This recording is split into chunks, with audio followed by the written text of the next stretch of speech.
Chapter 966. Compared to the Sichuan celebration, the Southern Blue Army was dismal. Pang Huang was rescued by his subordinates. When he was finally sent back, there were only 3 or 4 shadow guards by his side. He was seriously injured and vomited blood. As soon as they returned to the camp, everyone was in a mess. They looked for the military doctor and boiled water. It was a complete mess. The military doctor hurried in. He examined Pang Huang's injuries and immediately took out a secret medicinal pill for him to consume. When he checked Pang Huang's pulse, it had stabilized. He let out a heavy sigh. His Highness the Crown Prince's life is saved. On the side, Rui Luo also felt relieved. He asked, "It's all thanks to the military doctor. When will His Highness wake up?" The military doctor touched his chin and looked troubled. His Highness suffered an extremely serious internal injury. Fortunately, this old man had the 9 transformations soul recovery pill to protect His Highness's heart. The medicine is already taking effect. It should take at least half a day for him to wake up. If he wants to recover completely, he needs to be nourished with medicine for at least 49 cycles. Rui Luo was shocked. Then what about our plan? The military doctor shook his head. This old man doesn't understand marching and fighting. Hey, is His Highness awake? The military doctor's words attracted everyone's attention. They all looked at the bed. Pang Huang moved his fingers and slowly opened his eyes. He was a little confused for a moment, but he quickly recovered and sat up with difficulty. "Where is this?" "Your Highness, this is our temporary camp." Rui Luo immediately stepped forward to support him. Pang Huang remembered his previous defeat. Anger surged in his heart. His blood was not flowing smoothly, and he quickly coughed again. The military doctor quickly said, "Your Highness the Crown Prince, please don't be angry. Otherwise, your blood may flow backwards. Think about it and keep a calm mind." When the military doctor finished speaking, several generals echoed. Pang Huang's head was a little dizzy. He frowned. "Shut up." The tent, which had been bustling with noise, suddenly quieted down.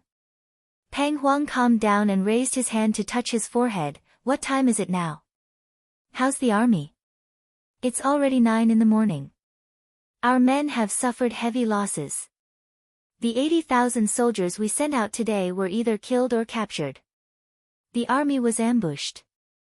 Apart from those who died in battle, there are still 220,000 of them." Hearing this number, Pang Huang's face turned frightening, and his eyes turned red. When he had come to Sichuan from the southern Blue Continent, he had brought 400,000 soldiers with him. When he had fought with Xiao Ran, he hadn't lost many soldiers. But now, he had lost more than 100,000 soldiers in a single confrontation with Xiao Su. This simply made people want to tear Xiao Su into pieces. Pang Huang swallowed the blood in his throat and clenched his fists. "Xiao Su, I didn't die on the battlefield, which means that I'm not fated to die. Now, it's my turn to collect my debt from you. For the sake of these 100,000 soldiers, I'll let you have a taste of destruction. Men, bring me the map." No one dared to disobey Pang Huang's order. Soon, the map of Sichuan was spread out in front of Pang Huang. "Where is Sichuan's army now?" Pang Huang asked coldly. "It's near Longxiang County and Qingqiao City." "It's more than 15 kilometers away from Longxiang County and Qingqiao City," one of the soldiers replied. "Good. Qingcheng, if you were Xiao Su, which city would you go to?" Pang Huang covered his mouth and coughed lightly. Qingcheng stepped forward and walked to the map. After thinking for a moment, he said, "If Sichuan's army intends to go to Longxiang County, they must pass through a river. However, there have been several heavy rains recently, causing the water level to rise and the current to be rapid. It's not suitable for boats. This one feels that they definitely won't take this risk." This one also thought of something. Among the captives rescued by Sichuan, there was a deputy general of Qingqiao City. Therefore, this one believes that they should be heading to Qingqiao City. After Qingcheng finished his analysis, Pang Huang nodded. You're right. Sichuan just won a battle and seriously injured our army. They won't take risks now and will probably choose to advance steadily. After thinking for a moment, Peng Huang raised his head and swept his gaze over the crowd. Who is the current general of Qingqiao City? How many men and horses are there currently? Lei Luo stepped forward and replied, It's General Fu Yu. He currently has 10,000 soldiers and horses.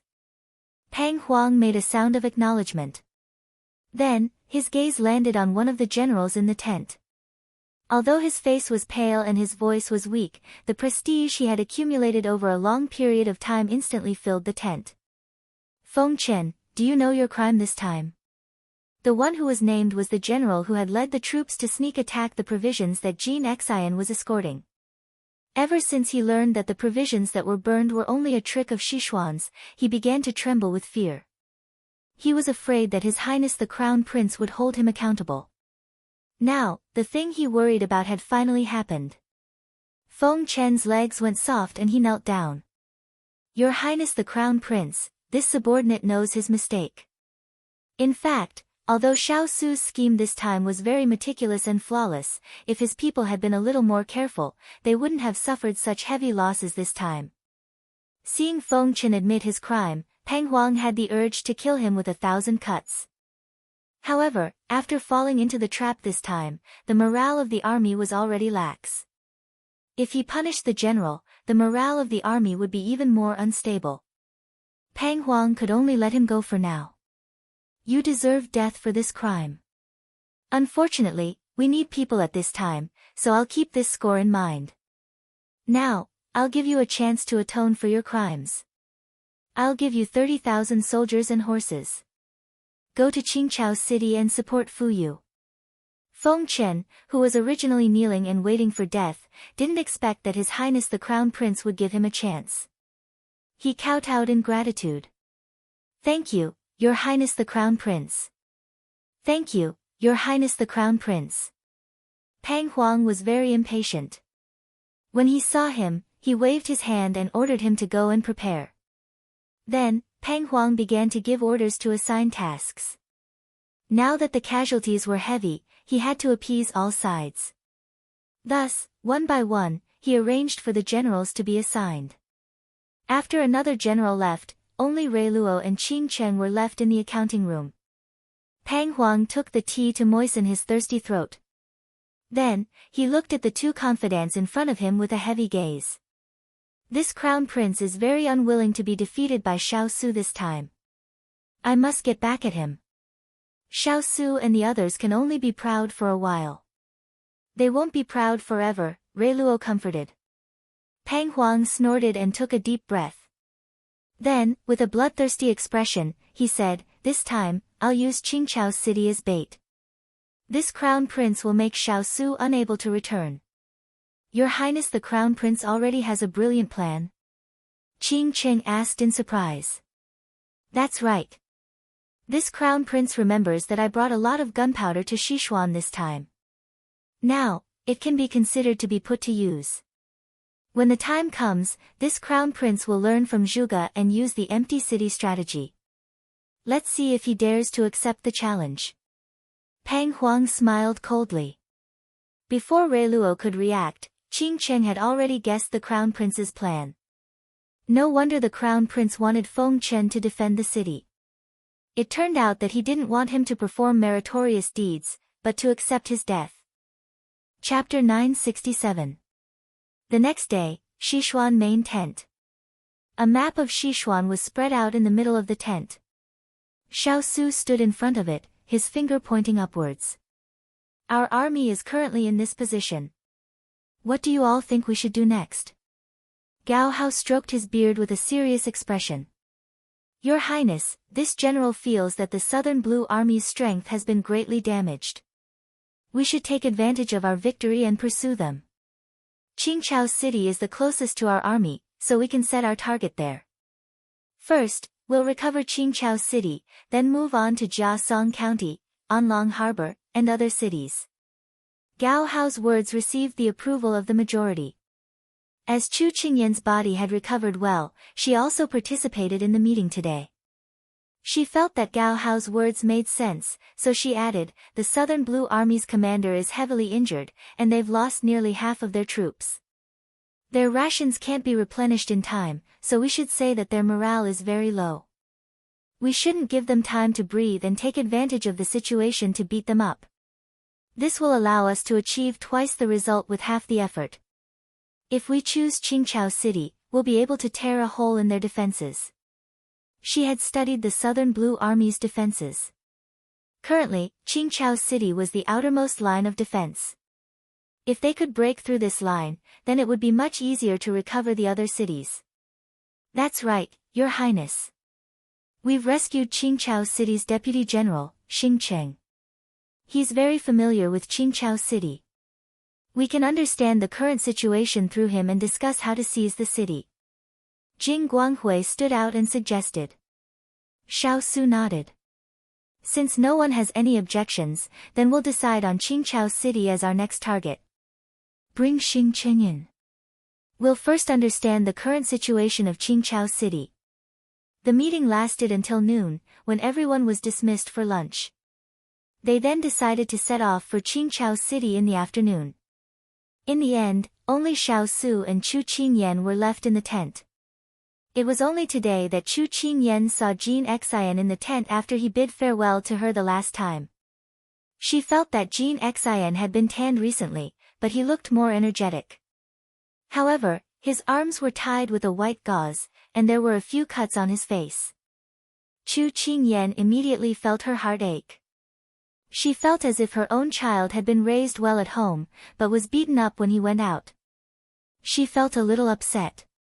At this moment, only she and Big Ice Cube were left.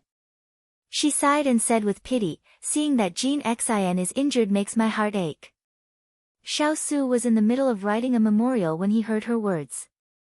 He paused and looked up at her. If you want him to be successful, you have to be prepared for him to suffer and get hurt. Chu Qingyan snorted when she heard that. Of course you would think that way. Huo Ling and the others must have suffered a lot under your hands. Xiao Su's eyes were indifferent. I'm just teaching them the ability to survive. If they don't have the skills to dodge and seize the opportunity to attack, they will die sooner or later because of their own negligence. Also, didn't I come here like this? Big Ice Cube's words startled her. She couldn't help but fall silent. Although she had lived in this ancient era for so many years, she still had a modern mindset in her bones. This was a world where the strong preyed on the weak, not the peaceful 21st century. Xiao Su wrote a few words and realized that the person in front of him didn't speak. He looked up again and realized that she was standing there in a daze. He thought that his words were too harsh, so he muttered to himself for a moment. Jean Xian is injured, and you're so worried. If our child fell down when he went out, wouldn't you cry? Xiao Su's words carried a teasing smile. What the hell? Chu Qingyan immediately looked up and glared at him. The child hasn't been born yet. Is there a father who curses him like this? Wait, why was Big Ice Cube laughing so strangely?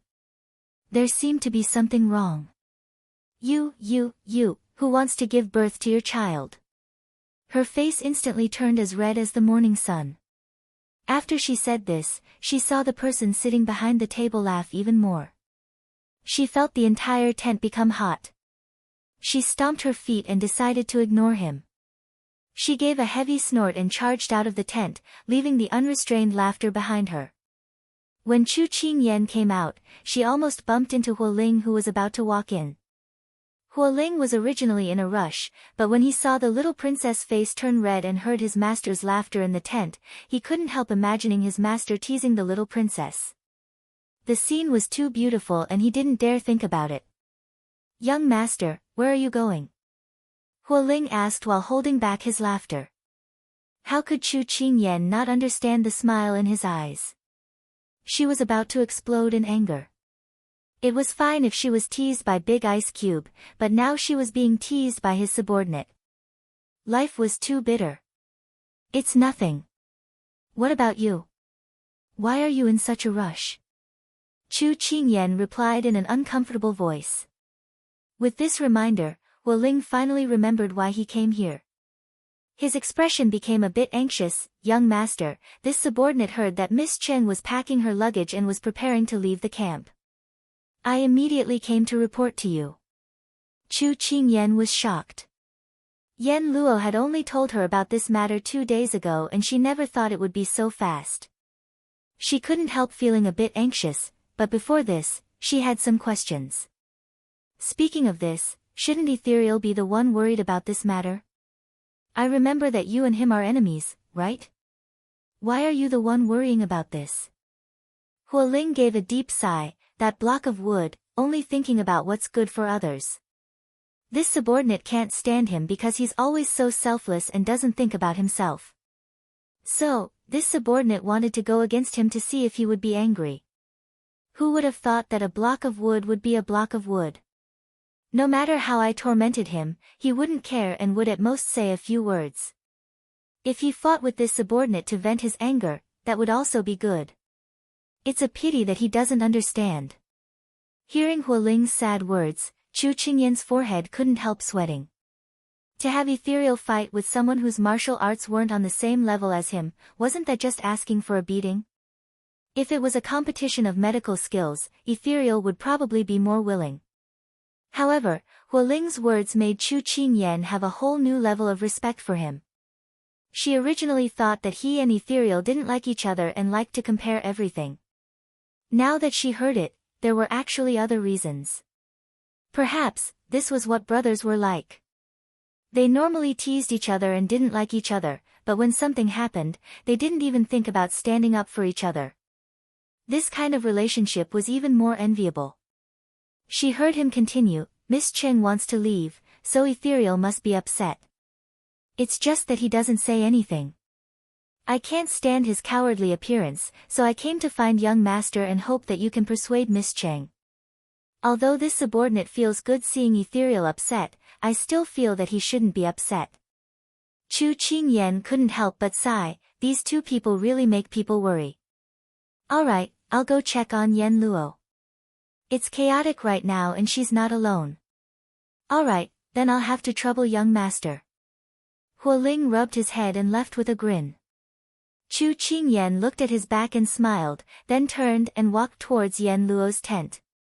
Chapter 968. When Chu Qingyan approached Cheng Yanluo's tent, she happened to see her packing her luggage. Yan Luo, what are you doing? Chu Qingyan walked in front of Yan Luo and placed her hand on Yan Luo's bag. Cheng Yanluo smiled at her when she saw her. Didn't you see it? I plan to leave this place. You didn't even discuss it with me. If someone hadn't told me, would you have snuck away? Chu Qingyan sounded a little disappointed. Cheng Yanluo was silent for a moment. When she raised her head, her lips were already curled into a faint smile. Didn't you already know? Besides, didn't I tell you before? Yan Luo, there's a war outside. I don't feel at ease with a girl like you wandering around alone. You should at least wait for me to arrange for someone to escort you back. Otherwise, what should I do if something happens? Chu Qingyan sighed heavily at the end. Cheng Yanluo pursed her lips. Finally, she patted the little girl's arm and comforted her. I've been wandering outside for so many years. I can still protect myself. You don't have to worry about me. I don't believe that you can't even defeat me with your mediocre skills. Chu Qingyan huffed. A row of crows flashed across Cheng Yanluo's head. Please, how could her martial arts be compared to hers? She was personally trained by Xiao Su and had so many training partners by her side. Of course, her martial arts were miles ahead of hers. However, she also knew that the little girl was being kind. She couldn't help but soften her tone. I'll have to leave sooner or later. It doesn't matter if I leave sooner or later. You don't have to keep me. Since Yan Luo had already put it this way, Chu Qingyan could not force her to stay any longer. Her idea of matchmaking Yan Luo and Kong Ling had fallen through. At this point, she took a step back. Fine, I won't stop you if you want to leave. However, you're going back to the medical center. When you reach Qingchao City, I'll send someone to escort you back to the medical center. Otherwise, I won't feel at ease. During the previous battle with the Southern Blue Army, many of the Southern Blue soldiers had fled and were scattered in the vicinity. If Yen Luo were to travel alone, she would inevitably encounter them. For her safety, this was the only way. Seeing her determined expression, Yen Luo had no choice but to compromise. She raised her hand and pinched her face to vent her anger. Forget it, forget it. I'm afraid of you, you wretched girl. Seeing that she was no longer in a hurry to leave, Chu Qingyan finally heaved a sigh of relief. At this time, she smiled. I brought you here. No matter what, I have to send you back safely. Otherwise, how can I live up to our years of friendship? Instead of saying that, I'd rather call you Manager Auntie. You want to manage everything. You'll die of exhaustion sooner or later. Yen Luo rolled her eyes at her, but her heart was filled with warmth. Chu Qingyan only smiled and didn't refute her words. She reached out and hugged Yen Luo's arm, sighing softly. If we part like this, I don't know when we'll meet again. That depends on when you'll beat the crap out of Southern Blue and make them piss their pants. Thinking that she wouldn't be able to see the little girl and the rest for a while, Yen Luo felt a little reluctant to part. How can war be so easy? In the past, when I wasn't personally on the battlefield, I thought that as long as I had the right time, place, and people, I could quickly defeat the enemy. Only when I'm on the battlefield do I realize that it's very difficult to gather all three. Chu Qingyan sighed. Yen Luo couldn't help but feel sorry for her. It's been hard on you little girls. You bear the heavy responsibility of saving the country. I'll pray for you in my heart. Chu Qingyan smiled at her with curved eyes. Evil can't prevail over good. We'll win. Xishuan, the capital. Hugua Temple. Tathagata Buddha sat in the center of the temple with a serene expression. He held Buddhist prayer beads in his hand and looked at the underworld with pity in his eyes. Under the lotus seat, there was an elegant monk dressed in a green robe. He held Buddhist prayer beads in one hand and a wooden mallet in the other, looking at a wooden fish. The fragrance of sandalwood rose in spirals, and the sound of chanting could be heard. Just by standing here for a moment, one would feel that one's soul was clear and bright. The room was quiet. Apart from the low chanting and the sound of the wooden fish, there was no other sound. The heart was free of distracting thoughts, the six senses were pure, and the four elements were empty. At this moment, the little novice monk who usually followed him walked in and knelt on a futon. He stole a glance at the person beside him and then closed his eyes. Buwang, have you finished your homework? Su Jian asked. Buwang immediately opened his eyes wide. Beside him, his master's eyes were still closed. If he hadn't heard that question, he would have thought that his master hadn't said anything.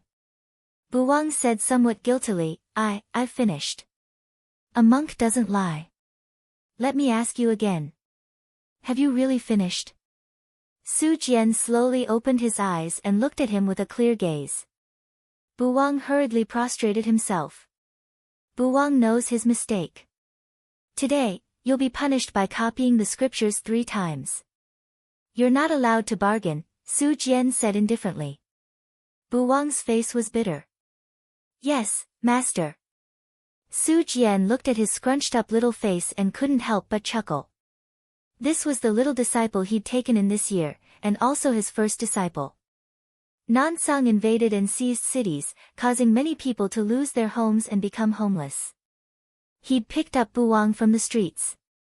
His parents had both died at the hands of the Nansang people. Su Jian had originally wanted to ask someone to take care of him, but Buwang was afraid of strangers and didn't want to leave him. In addition, his eyes were very similar to the little girl who'd rejected him back then. He didn't know why, but he wanted to keep him. Buwang had been following him for half a year now. His temperament was unstable, and he was easily attracted by external things. However, he was still a child, so he could teach him slowly. After receiving his punishment, Buwang no longer felt burdened. He was only a 5, or 6-year-old child, so he immediately threw his worries to the back of his mind and asked in a childish voice, "Master, that female benefactor you mentioned before, is she out of danger now?" Su Jian's fingers paused as he fiddled with the prayer beads.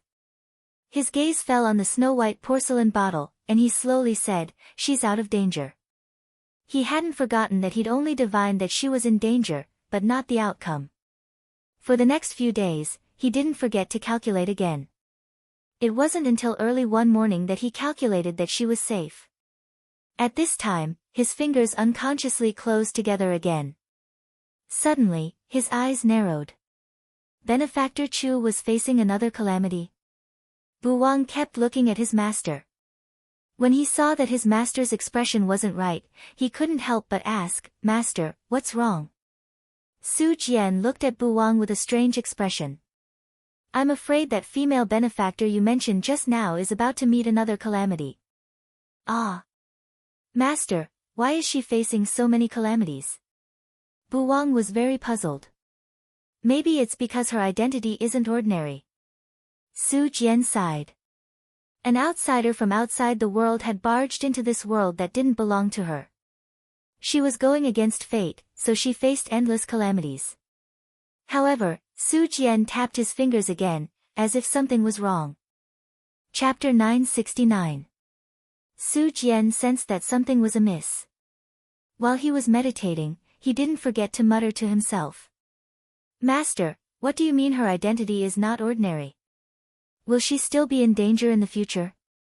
Perhaps because it was rare to see his master in such a difficult position, Bu Wang mustered up his courage to ask. Su Jian turned his gaze to Bu Wang, his eyes devoid of joy or sorrow. "Because some people belong here, and some don't. Therefore, I can't divine this female benefactor's fate every time, because that's going against the heavens."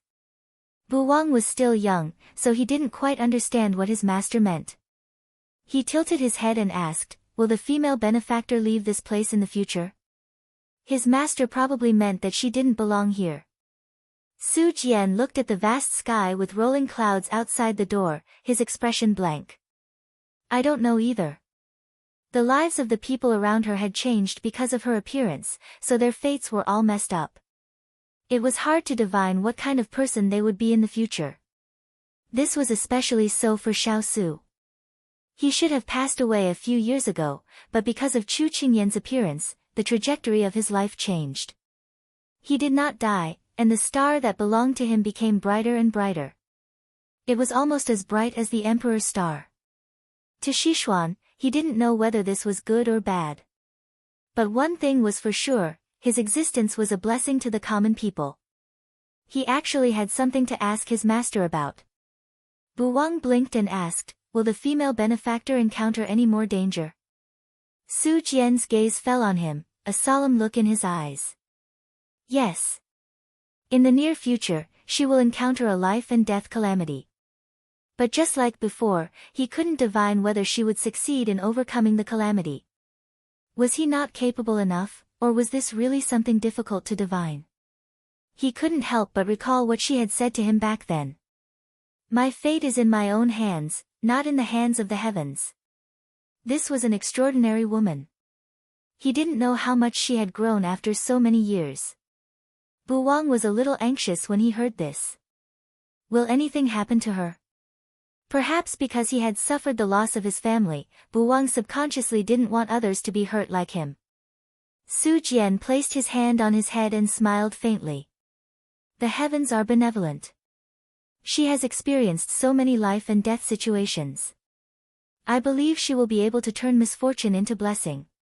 Bu Wang nodded repeatedly. Su Jian raised his head slightly and looked into the distance. "You've been creating miracles, so keep it up." After 2 days, the army finally climbed mountains and waded through rivers. They arrived in a forest 10 li away from Qingchao City and set up camp there. Reporting to the general, according to the spies, there were originally only 10,000 guards in the city. Now, there are 30,000 more reinforcements. A soldier reported. "Looks like this prince of Nansang also predicted that we would attack Qingchao City first." Fang Lu expressed his opinion. Gao Hao felt quite confused, since they knew that we would come here, why did they only send 30,000 reinforcements? This doesn't make sense. Jing Guanghui replied, maybe it's because they couldn't fight back after being beaten by us last time. Now that they have no time to spare, they can only send these people. Everyone nodded, feeling that it made sense. At this moment, Xiao Su asked, who's the general guarding the city now? Xing Cheng, the deputy general of Qingqiao City, stepped forward and replied, originally, there was one called Fu Yu. Now, there's another called Feng Chen. As soon as he finished speaking, Jin Xian also stepped forward. This Feng Chen. I fought with him at 7 Mile Cliff. He's a bit of a grandiose person. Xiao Su looked at Xing Cheng. You're more familiar with the city. Analyze the terrain first. Xing Cheng was already prepared. He immediately said, because Qingqiao City is surrounded by mountains on both sides, there are only city gates on the east and west. Because of the mudslide a few years ago, the officials in charge of Qingqiao City built the city walls very high. Thus, it's not suitable for a sneak attack. We can only force our way in from the outside. Xiao Su nodded, his mind working quickly. Then, he said, who's willing to attack the city this time? As soon as he finished speaking, Fang Lu, Xing Cheng, and Jin Xian all stepped forward. Your subordinates are willing to lead the troops to attack the city. Chu Qingyan glanced at Jin Xian's injured arm, a little worried. Xiao Su looked at them with satisfaction. After a while, he ordered, Fang Lu is experienced in battle. As the main general, Xing Cheng, you're familiar with Qingqiao City. You'll be the deputy general to assist Fang Lu. Jin Xian, you're new to the army. Although you haven't been in the army for long, you're good at adapting. This time, you'll be the deputy general to assist Fang Lu. The three of them bowed and accepted the order. Your subordinates obey. With the plan and personnel confirmed, Xiao Su ordered people to make preparations. After recuperating, they could attack the city the next day. It was already close to night. Other than the sound of soldiers moving about, there was only the sound of cicadas and frogs croaking. In such a forest, the sounds rose and fell without stopping. Chu Qingyan stood at the edge of the tent, looking up at the full moon above her head thoughtfully. After standing for a while, her legs felt a little numb. When she withdrew her gaze, she saw a familiar figure from the corner of her eye. She composed herself and met a pair of deep and serene eyes. She couldn't help but curve the corners of her mouth. He was the frozen autumn moon in the forest. He was the pearl of the night. Just by standing there, he was a scenery that people couldn't look away from. She wanted to walk towards him, but saw him give a few instructions to the guards beside him, then slowly walked towards her. It was already the beginning of summer, and the air was hot and dry. However, she watched him walk over, the corners of his clothes moving without wind. His black hair fluttered behind his back. Every step he took was so unhurried, carrying the clear glow of the moonlight. It was like a refreshing wind blowing in her face. People couldn't help but want to hold their breath, afraid to disturb this picturesque scene. When he walked in front of her, she still hadn't regained her senses. The silver armor in front of her, under the moonlight, reflected the warm light. She couldn't help but raise her head to look at him. Stunned? Xiao Su raised his eyebrows slightly. The little fellow's dazed look was ignorant and cute. It really made people want to hug her and ravage her. Big Ice Cube, have you heard of the Book of Songs? There's a saying that goes, if there's a bandit gentleman, it's like comparing notes. Under the light of the leaves, under the layers of shadows, the person standing there was bright and moving. She was charming and charming. Her starry eyes were bright and rippling. She was dressed in red men's clothing, but it couldn't hide her splendor. Only she was smiling unknowingly. Xian Mo's eyes slowly deepened. Under the moonlight, there was a glazed light, making people unable to see his true expression. He was thinking, if only they weren't in the military camp.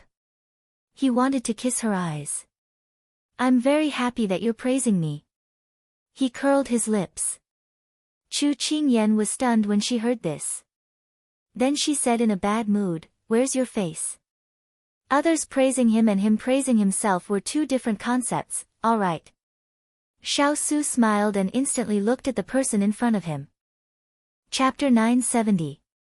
This smile was like fireworks blooming in the sky, ethereal and gorgeous. In an instant, it filled her eyes and even her entire heart. Big Ice Cube, you're not allowed to smile in front of anyone other than me in the future.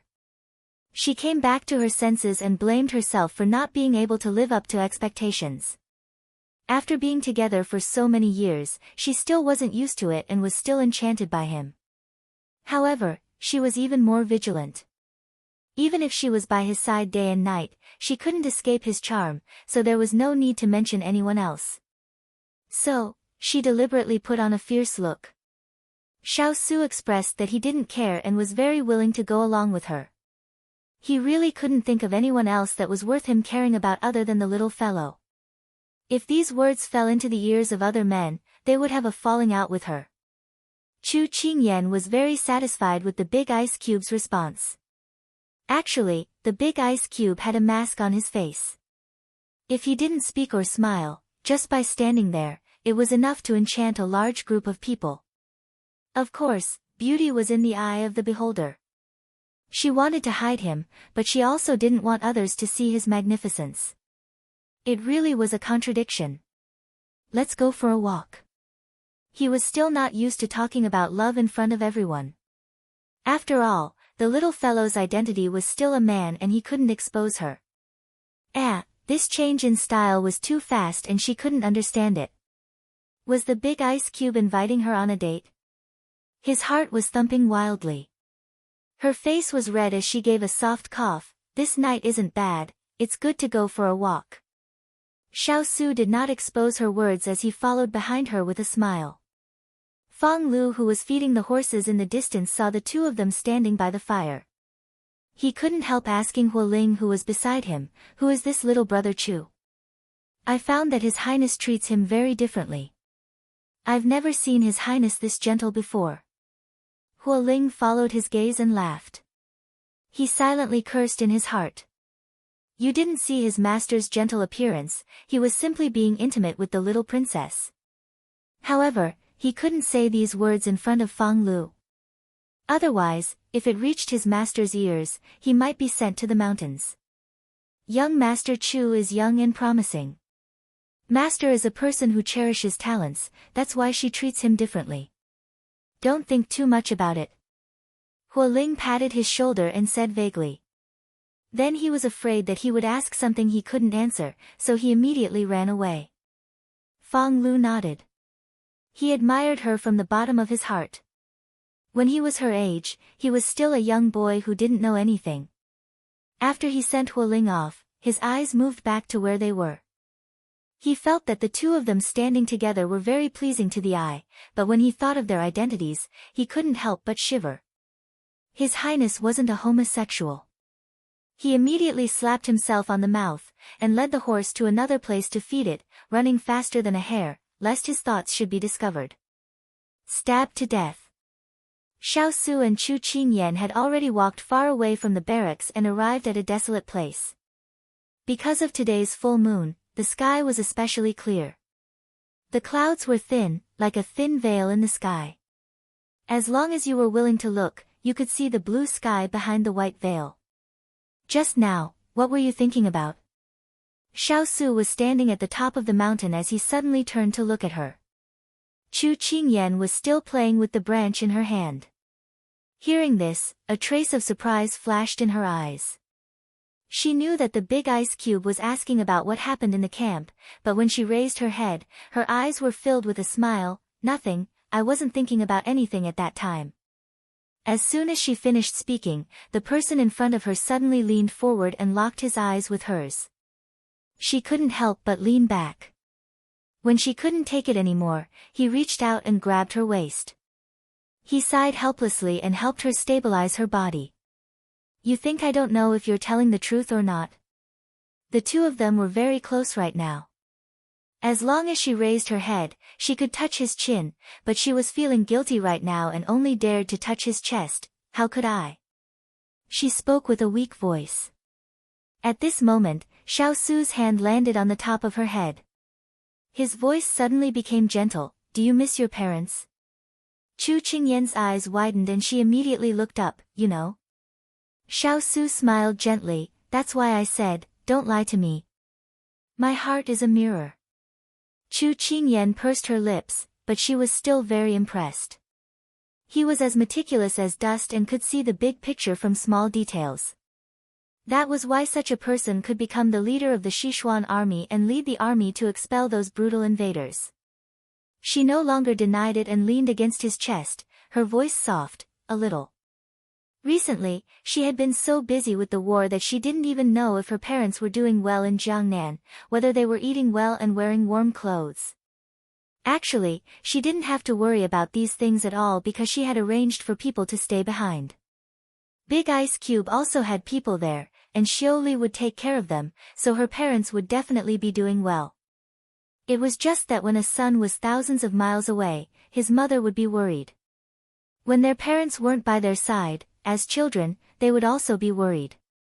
It was only natural. However, she didn't want to show these emotions on her face for fear of increasing Big Ice Cube's burden. He was already very busy, so she didn't want to add to his troubles. However, he still found out. She was a little defeated. If this war goes well, we will be back soon. Xiao Su knew what was on her mind and said firmly. Chu Qingyan nodded when she heard this.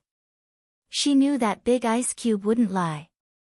Big Ice Cube, did you miss home when you were on the battlefield in the past? Perhaps the atmosphere was too relaxed, so she spoke without thinking. Big Ice Cube's parents had always been a topic she carefully avoided, afraid that she would mention Big Ice Cube's sad memories. Now that she had said it, she was a little regretful and couldn't help but secretly look at his expression. However, the person in front of her looked the same as before and didn't change because of her words. She heaved a sigh of relief, thinking that he didn't hear her. She was about to change the topic when she heard him say in a low voice. When I first left the Imperial Palace, I would often miss it. Chu Qingyan was stunned. She didn't think that Big Ice Cube would mention it to her. Moreover, he used the word miss. Her heart fluctuated, but her expression was still calm. She said in a gentle voice, and then? Xiao Su raised his head and looked at the distant sky. His gaze was a little unfocused, as if he was immersed in some past memories. I wrote a letter to Imperial Mother. She told me that I had to be outstanding to be qualified to be the Crown Prince. I also wrote a letter to Imperial Father. He was very busy and didn't have time to reply. This voice sounded a little lonely in this quiet night. Chu Qingyan's heart tightened. She knew it would be like this. After that, I didn't write a letter back. Because, without expectations, there would be no disappointment. There was a faint self-mockery in his voice, like a flame that was finally extinguished in the vast darkness. Chapter 971. Chu Qingyan reached out and grabbed his hand. She wanted to say something, but he gently pressed his finger against her lips. His eyes were downcast, and there was a boundless darkness in his eyes that could not be seen clearly. After that, I didn't need to miss anymore, because I already had enough ability to protect myself. This was like a child walking in the dark, screaming in fear, but no one appeared. In the end, he closed his eyes and hypnotized himself. It's okay, this way, I can't see the darkness. Chu Qingyan's eyes reflected his indifferent smiling eyes. Suddenly, her heart ached and her mouth tasted bitter.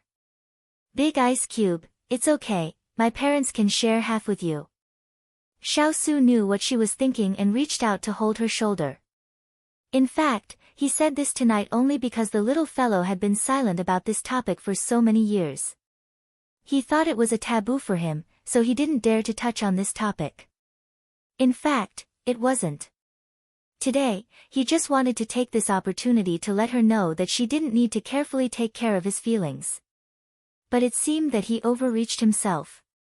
I'm fine. So many years have passed, this is just a small fragment of my memory. He patted the sentimental little fellow in his arms and looked at the distant mountains. Some of the things in his memory that had already turned yellow and gray suddenly flashed in front of him. Perhaps at that time, he was angry, unwilling, wronged, helpless, and sad. But now that he thought about it, it couldn't shake his emotions in the slightest. Things have changed with the passage of time, it was no longer important. He had already found someone worthy of cherishing. Those past sufferings were nothing. People should live in the present and cherish the present.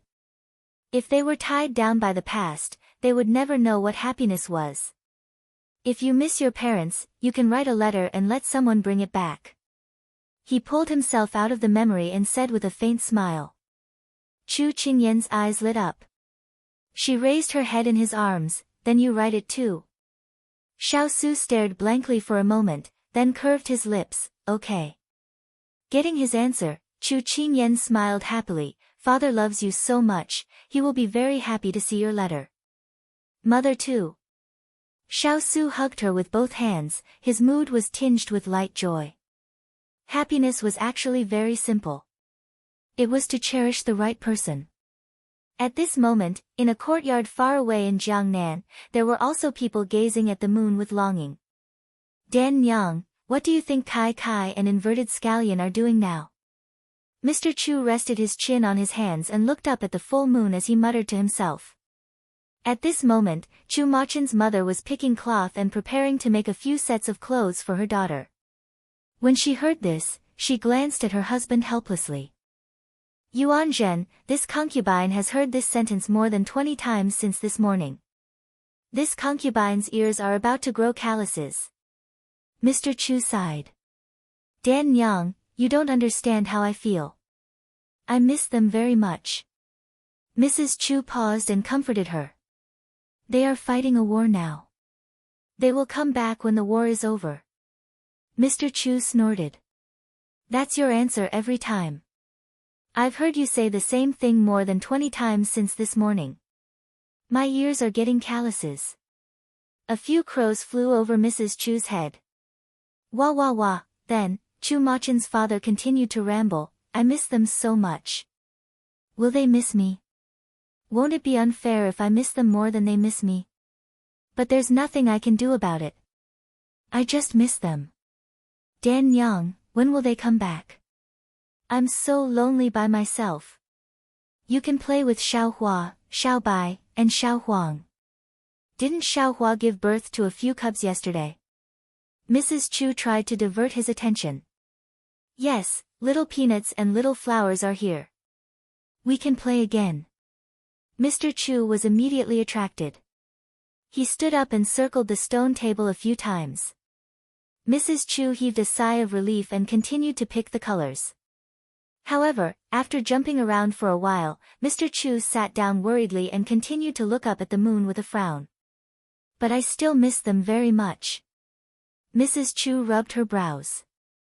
It seemed that her husband would only stop when they came back. War is scary and tiring. I wonder if they took good care of themselves. Mr. Chu started to ramble again like Tang Seng. Sometimes, missing someone wasn't an illness. It was a kind of happiness to have someone miss them. The next morning, Fang Lu and the others led the army toward Qingchao City. Xiao Su followed behind with a few generals. Their purpose was to observe the situation and make preparations for tactical deployment and personnel changes. Chu Qingyan watched as the soldiers and horses slowly disappeared from her sight. Then, she turned to look at Kong Ling, don't you need to accompany the army today? She was puzzled. Usually, wherever there was Big Ice Cube, there would be Ethereal. It was a little strange today. Ethereal hesitated for a moment before confessing, Master said that he doesn't need me today. They have other military doctors with them. Chu Qingyan frowned. Ethereal never left his side. Why would Big Ice Cube suddenly give such an order? Suddenly, she remembered that she had mentioned to Big Ice Cube that Yen Luo would be leaving in 2 days. Could it be that Big Ice Cube wanted Ethereal to stay or give them some time together? That was something that Big Ice Cube would do. Did you know that Yan Luo will leave when Qingchao City is conquered? Chu Qingyan followed him slowly toward the camp. She pretended to mention it casually, but her eyes were closely watching for changes in his expression. As expected, Chu Qingyan saw a flash of struggle in his eyes when he heard this, but he quickly calmed down. She couldn't help but purse her lips. I know. It was a calm word, and there was nothing else to say. Chu Qingyan stopped in her tracks and took a deep breath. She felt as if a torch was burning fiercely in her chest. Kongling, even if you don't want to continue your relationship with her, you don't have to be so resolute. She's your junior sister after all. How can you send me away so calmly? Aren't you worried that a girl like her might encounter some danger when she goes out alone? Ethereal looked at her with a smile.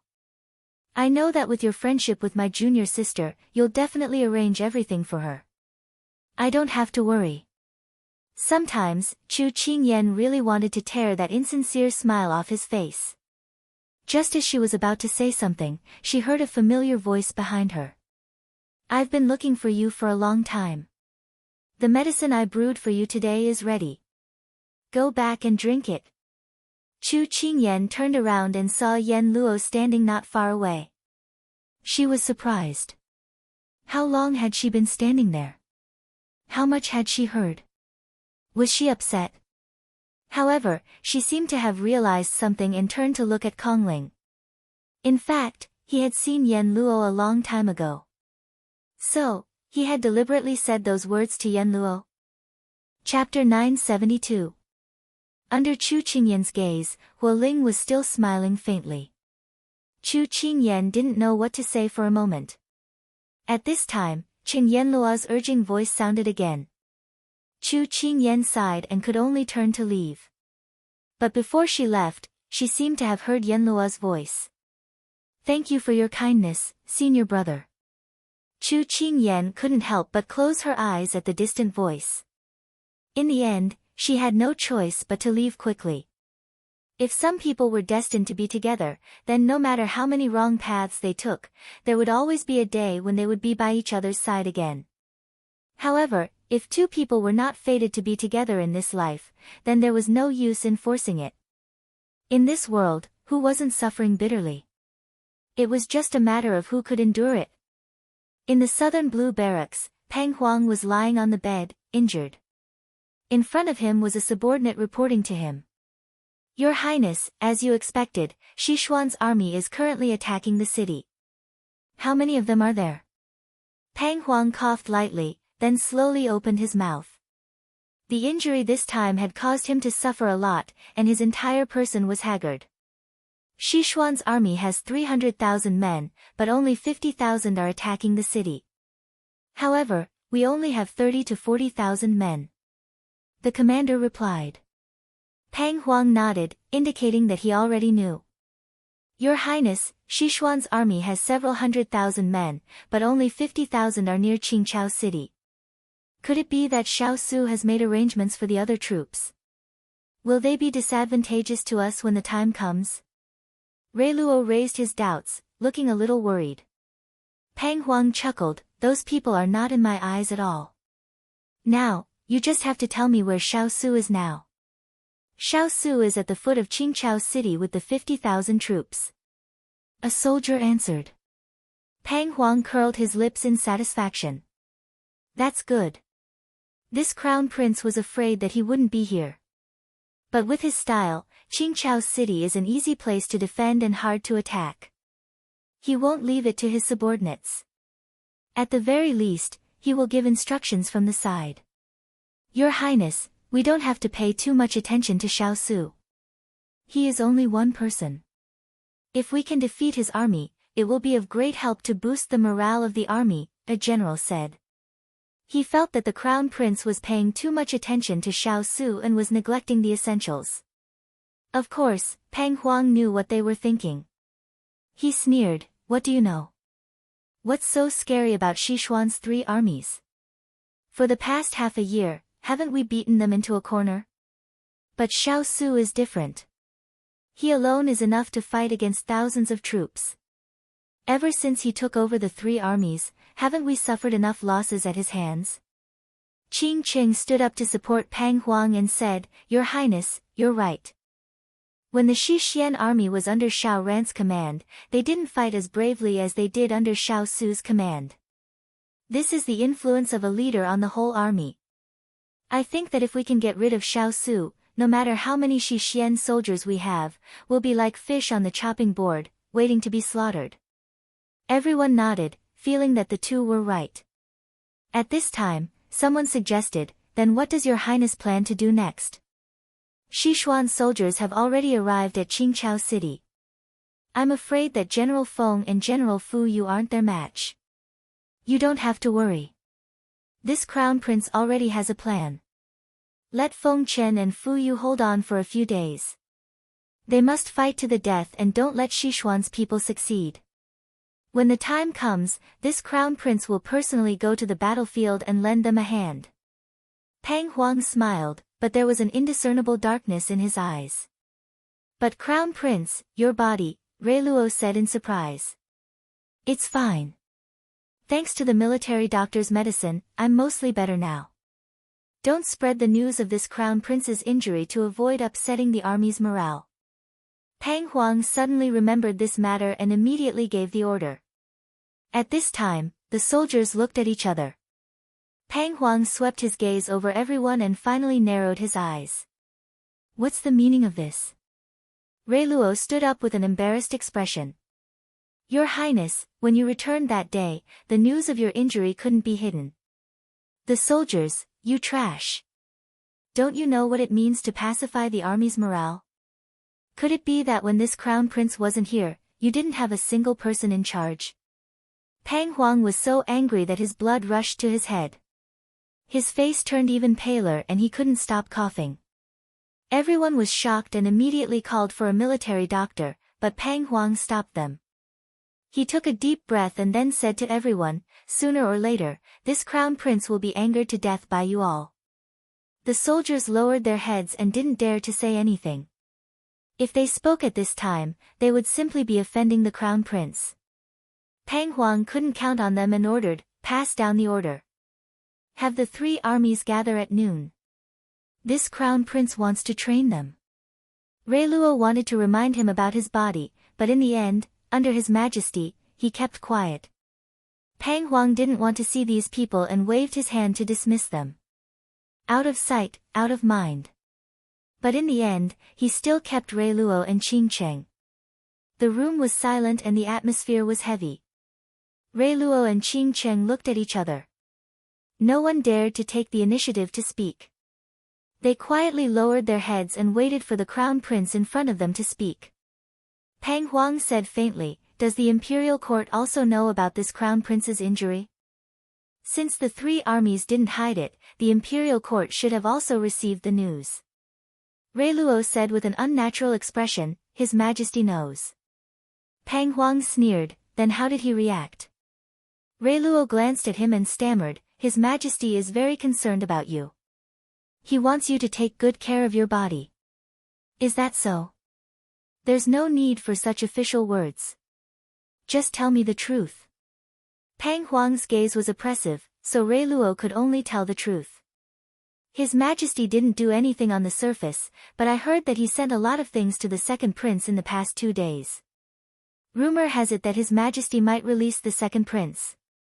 As soon as Rei Luo said this, Pang Huang's eyes became ferocious. This crown prince just got into trouble, and he's afraid that he won't have a successor. He immediately got close to second brother. He's really my good father. We finally suppressed the second prince's power with great difficulty. If he regains power again, we'll be far away in Sichuan. This, Rei Luo said worriedly. There was a wolf in front and a tiger behind. The situation wasn't good. Your Highness, let's go all out this time. Let's do it early. Qing Cheng interrupted at this time. Pang Huang glanced at him, and a trace of ruthlessness appeared in his eyes. Okay, we'll do as you say. Activate the spies and let my second brother finish his last journey. Yes. The two of them understood tacitly. Only then did Pang Huang close his eyes and circulate his qi. However, his mood swings were too severe. As soon as he circulated his qi, he spat out a mouthful of blood. This frightened Reiluo and Qing Cheng, and they immediately stepped forward. "Your Highness, how are you? Should we call for a military doctor for you?" After spitting out this mouthful of congested blood, Pang Huang felt much more refreshed. He raised his eyes and said coldly, "I know my own body best. You should go and prepare how to deal with the enemy." "Yes." After the room returned to silence, Pang Huang sneered, "This time, I'll let them taste the pain of defeat." Chapter 973. Outside Qingchao City. Xiao Su sat on the back of his horse, watching the battle from afar. "Your Highness, this city is a bit difficult to conquer. The enemy has the geographical advantage and is giving us a lot of trouble." Gao Hao looked at the direction of the billowing smoke, his voice anxious. "Can't we attack with fire?" Jing Guanghui suggested. At this moment, Wu Ling shook his head. "There are many captives in Qingchao City. If we attack with fire, the ones who will be hurt will definitely be our people." Jing Guanghui scratched his head, realizing that he had misspoken. Xiao Su waited for everyone to finish their discussion before slowly opening his mouth. His voice wasn't loud, but it clearly reached everyone's ears. "This will be a long battle. Let's see who can last until the end." Everyone nodded. Because the Southern Blue Army's provisions had been burned, they couldn't be replenished. It was only a matter of time before the Southern Blue Army was defeated. As long as they cut off their escape route, they would be defeated in the end. A day passed, and the army retreated at night. Chu Qingyan was still waiting for Xiao Su. In the tent, Chu Qingyan wrung out a towel and handed it to him. "Is Qingchao City really that difficult to take down?" She had heard a lot of news from the front lines, so she waited for him to return before she had the chance to ask. Xiao Su took the towel and wiped his face and hands. "Qingchao City is more sturdy than Jiangning County. In addition, there are many people inside. If we want to take it down, we will need some time." Chu Qingyan listened to his words. It seemed that he still had some reservations. She couldn't help but move closer to him and look at him carefully. Then she asked, "Actually, you already have a plan, but you don't want to say it?" When Xiao Su heard this, he couldn't help but scratch her nose. "You mischievous spirit." After hearing this praise, she knew that she had guessed correctly. Because Pang Huang was not personally overseeing the situation, and their men were enough to crush their men. In addition, her family's ice cube was so smart, it should not take too long to take them down. "Then why don't you go?" Chu Qingyan didn't understand. "Shouldn't it be a quick battle? Sichuan needs generals and soldiers who can carry the flag. My time has passed. Heroes will emerge from every generation. I should give them more opportunities to hone themselves," Xiao Su said, raising his eyebrows. In truth, there were still some things that he did not say. If Jean Xian wanted to gain a foothold in the imperial court in the future, he had to make contributions. Thus, he wanted to create an opportunity for him. Whether or not he could seize it depended on himself. Chu Qingyan listened to his words and felt that they were very reasonable. She supported her chin with one hand as she sat on the chair and looked at him. With a determined expression, she said, "That's right. If Sichuan has a few more brave warriors, if anything happens in the future, they won't only think about you. We can also be happy and idle." Xiao Su smiled. This was the difference between Xiao Su and Pang Huang. Pang Huang liked to have everything in his hands. As a result, if something happened to him, the army would be leaderless and without a backbone. However, Xiao Su implemented a policy of letting them do as they pleased. Within his control, he allowed them to do as they pleased. If they really couldn't handle it, he could still control the situation from behind and not cause too much damage. This was also why any soldier who was trained by Xiao Su could hold up half the sky. Unfortunately, Sichuan Emperor was wary of this. He relied on Xiao Su's ability, but also feared his ability. As the war reached its climax, Xiao Su was already consciously training generals for Sichuan. He couldn't predict what would happen in the future, but as long as he was on the throne, he would continue to work. At this moment, someone came to report from outside. Xiao Su said indifferently, "Let them in." Jin Xian, Fang Lu, and Xing Qing lifted the curtain and walked in. When Xiao Su saw the three of them, he raised his eyebrows and asked, "What's the matter?" Fang Lu looked at the two beside him, then took the initiative to speak as the representative. "Your Highness, the few of us have just discussed a plan to attack the city." "Let's hear it." Xiao Su was interested. Chu Qingyan, who was standing at the side, immediately stood up straight and looked at them expectantly. "It's like this. Today, when we attacked, we found that the enemy was stubbornly resisting. They should be waiting for reinforcements to arrive.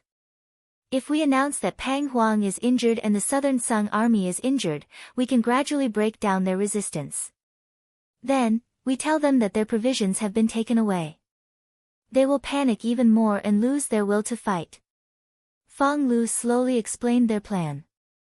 Xing Qing added, "This general has fought with Fu Yu before. He is a cowardly and timid person. Once he knows that there are no reinforcements or rations, if we insist on persuading him to surrender for another 2 days, he might just abandon the city and surrender.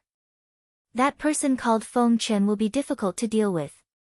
Other than his desire for grandiose achievements, his ability to lead troops is still desirable. However, we have also heard that this person has had quite a bit of friction with Fu Yu during the past few days.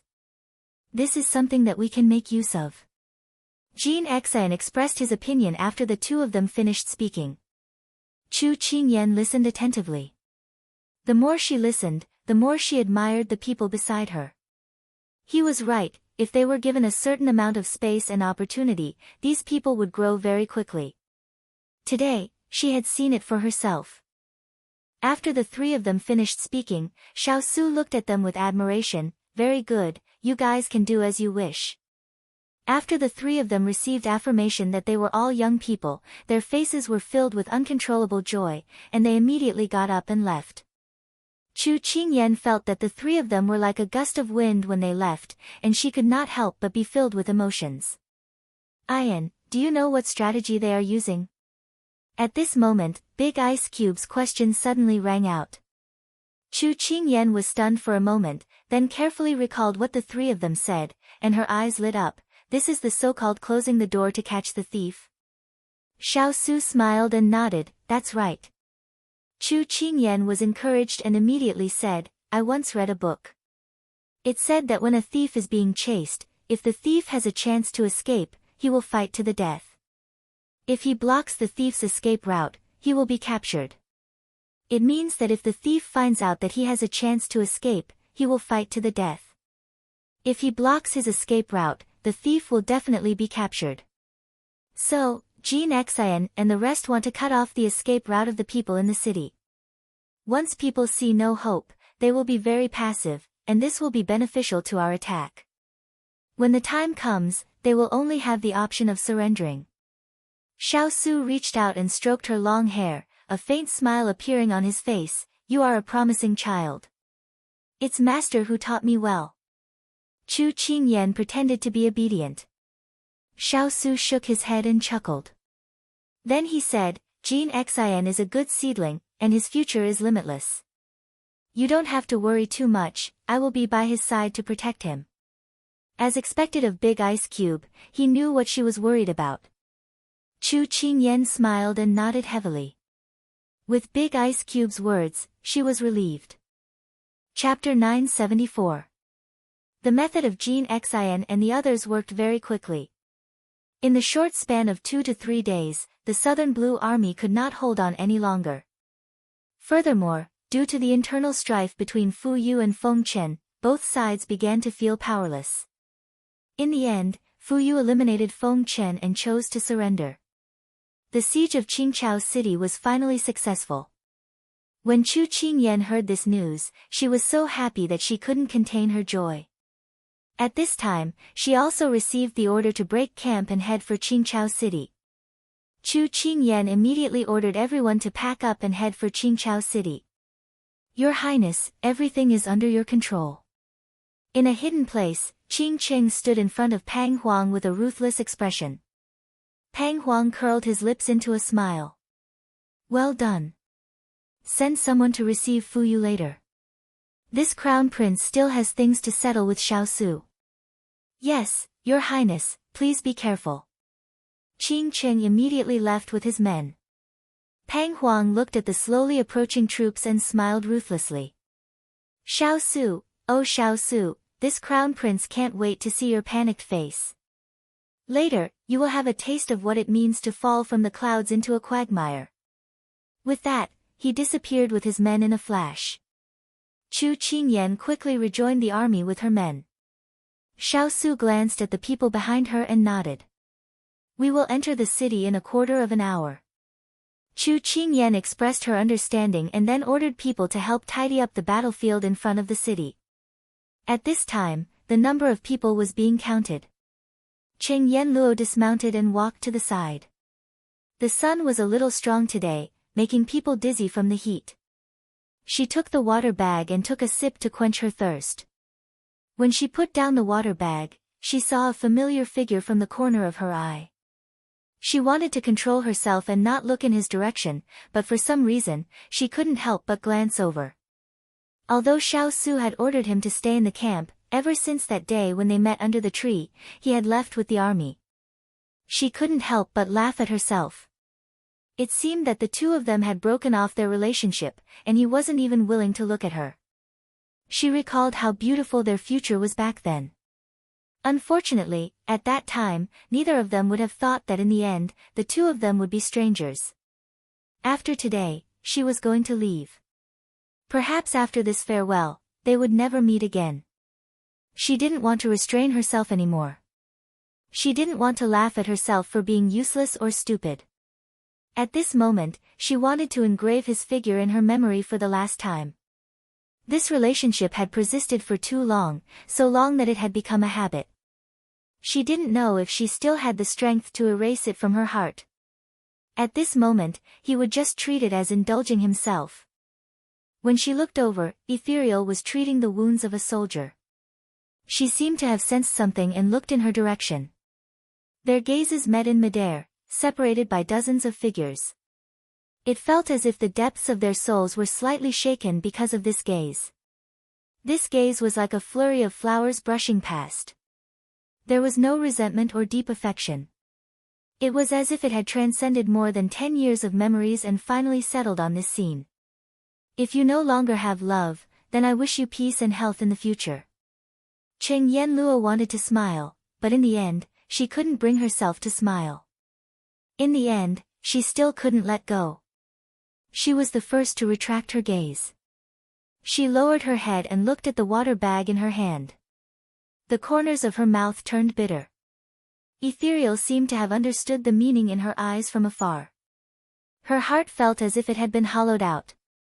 Xiaoyan, I'm very gratified that you think this way. However, it's not that I don't love you. It's just that my love will become a burden to you. You're such a good girl. In the future, you'll definitely meet someone better than me. So, you have to forget about me. Chu Qingyan saw this scene from afar. She sighed heavily and complained to the person beside her who was watching the army, if Ethereal wasn't your man, I would have beaten him up already. Xiao Su was puzzled. Did he provoke you again? Chu Qingyan snorted. None of you men are reliable. Xiao Su frowned slightly. She was actually venting her anger on him. It seemed that Ethereal had made a serious mistake. He had to find a time to talk to him properly. At this moment, Jin Xian rushed over on his horse. He walked up to Xiao Su and Chu Qingyan and cupped his hands in obeisance. Your Highness, young master, the city gates are open. The battlefield has been cleaned up. We can enter the city now. Xiao Su nodded and gave the order to depart. Thus, the army marched toward Qingchao city in a grandiose manner. This battle took 4 days. Although it was intense, the destruction of the city wasn't too serious. Thus, the journey was smooth. When they were about to reach the city gates, they saw Fang Lu leading the army to welcome them from afar. The army was in high spirits. But not long after, they saw someone riding out from the city, looking flustered as he spoke to Fang Lu about something. When they met up, Xiao Su frowned at Fang Lu's unsightly expression and asked, "What happened?" Fang Lu didn't dare to hide anything and immediately replied, "Just now, a subordinate reported that Fu Yu broke free and escaped in the chaos. He even injured many soldiers." Xiao Su's brows furrowed deeply. How could he possibly escape under so many guards? It's this general's fault. I've already sent people to pursue him. Fang Lu immediately apologized with a look of self-blame. Xiao Su waved his hand. Forget it. It's good that you've already sent people to pursue him. Let's enter the city first. Fang Lu nodded and didn't dare to stay any longer.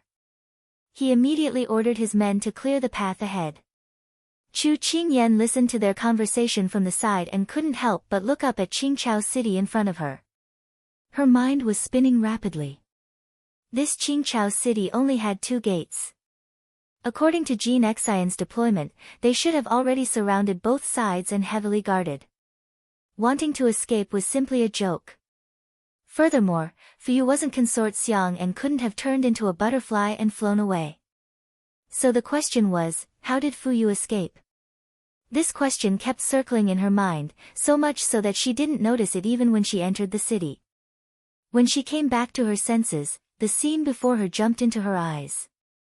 Qingchao City occupied a vast area, so when she entered the city, she couldn't see anything other than the city walls.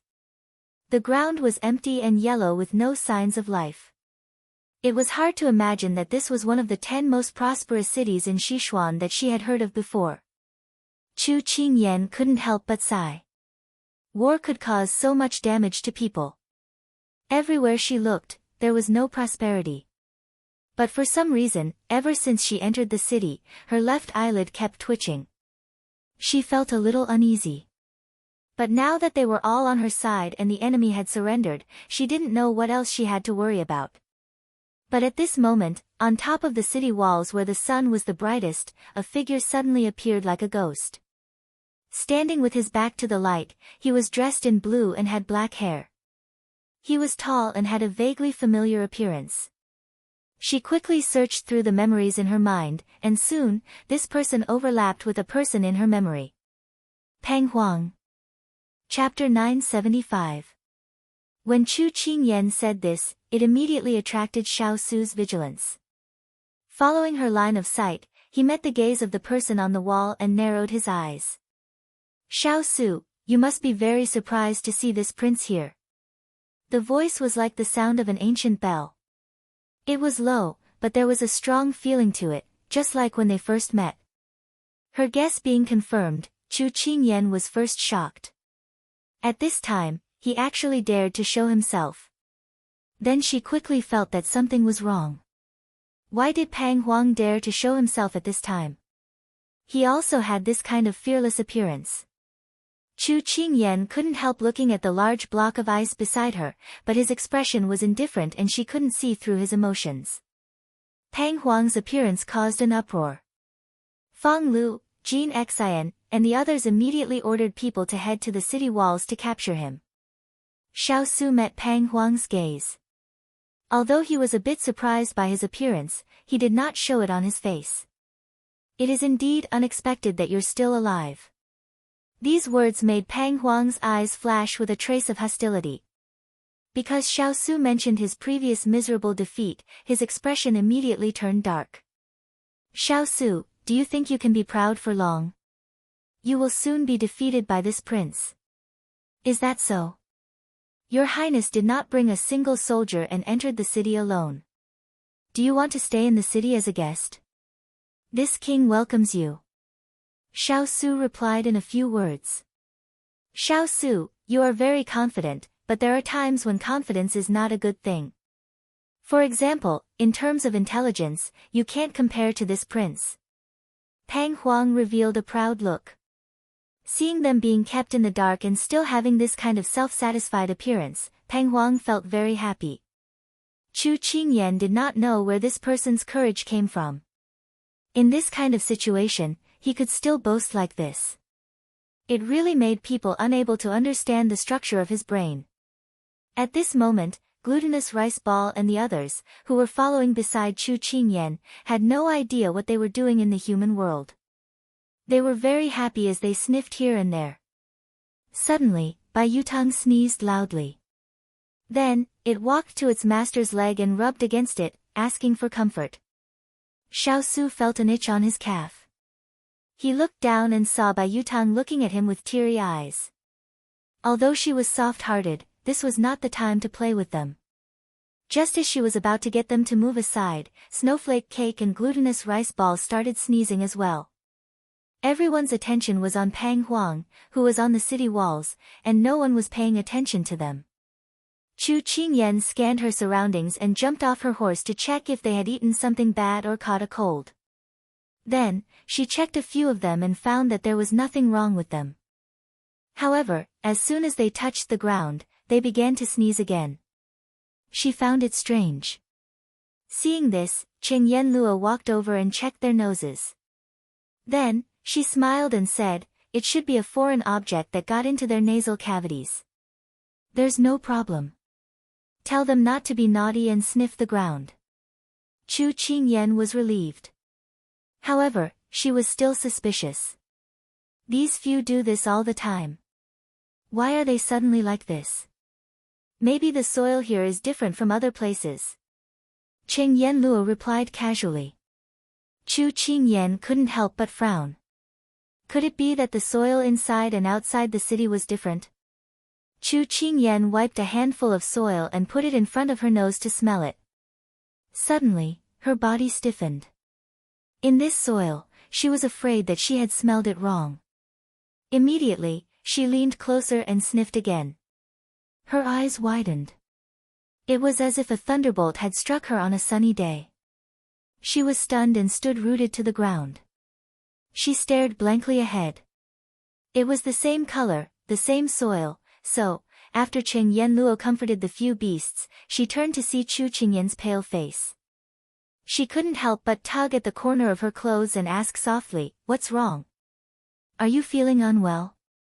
Chu Qingyan stiffened her neck and turned to her. Her lips quivered as she said, "Yenluo, there's sulfur, saltpeter, and charcoal in this soil. What are these for?" Cheng Yenluo asked instinctively.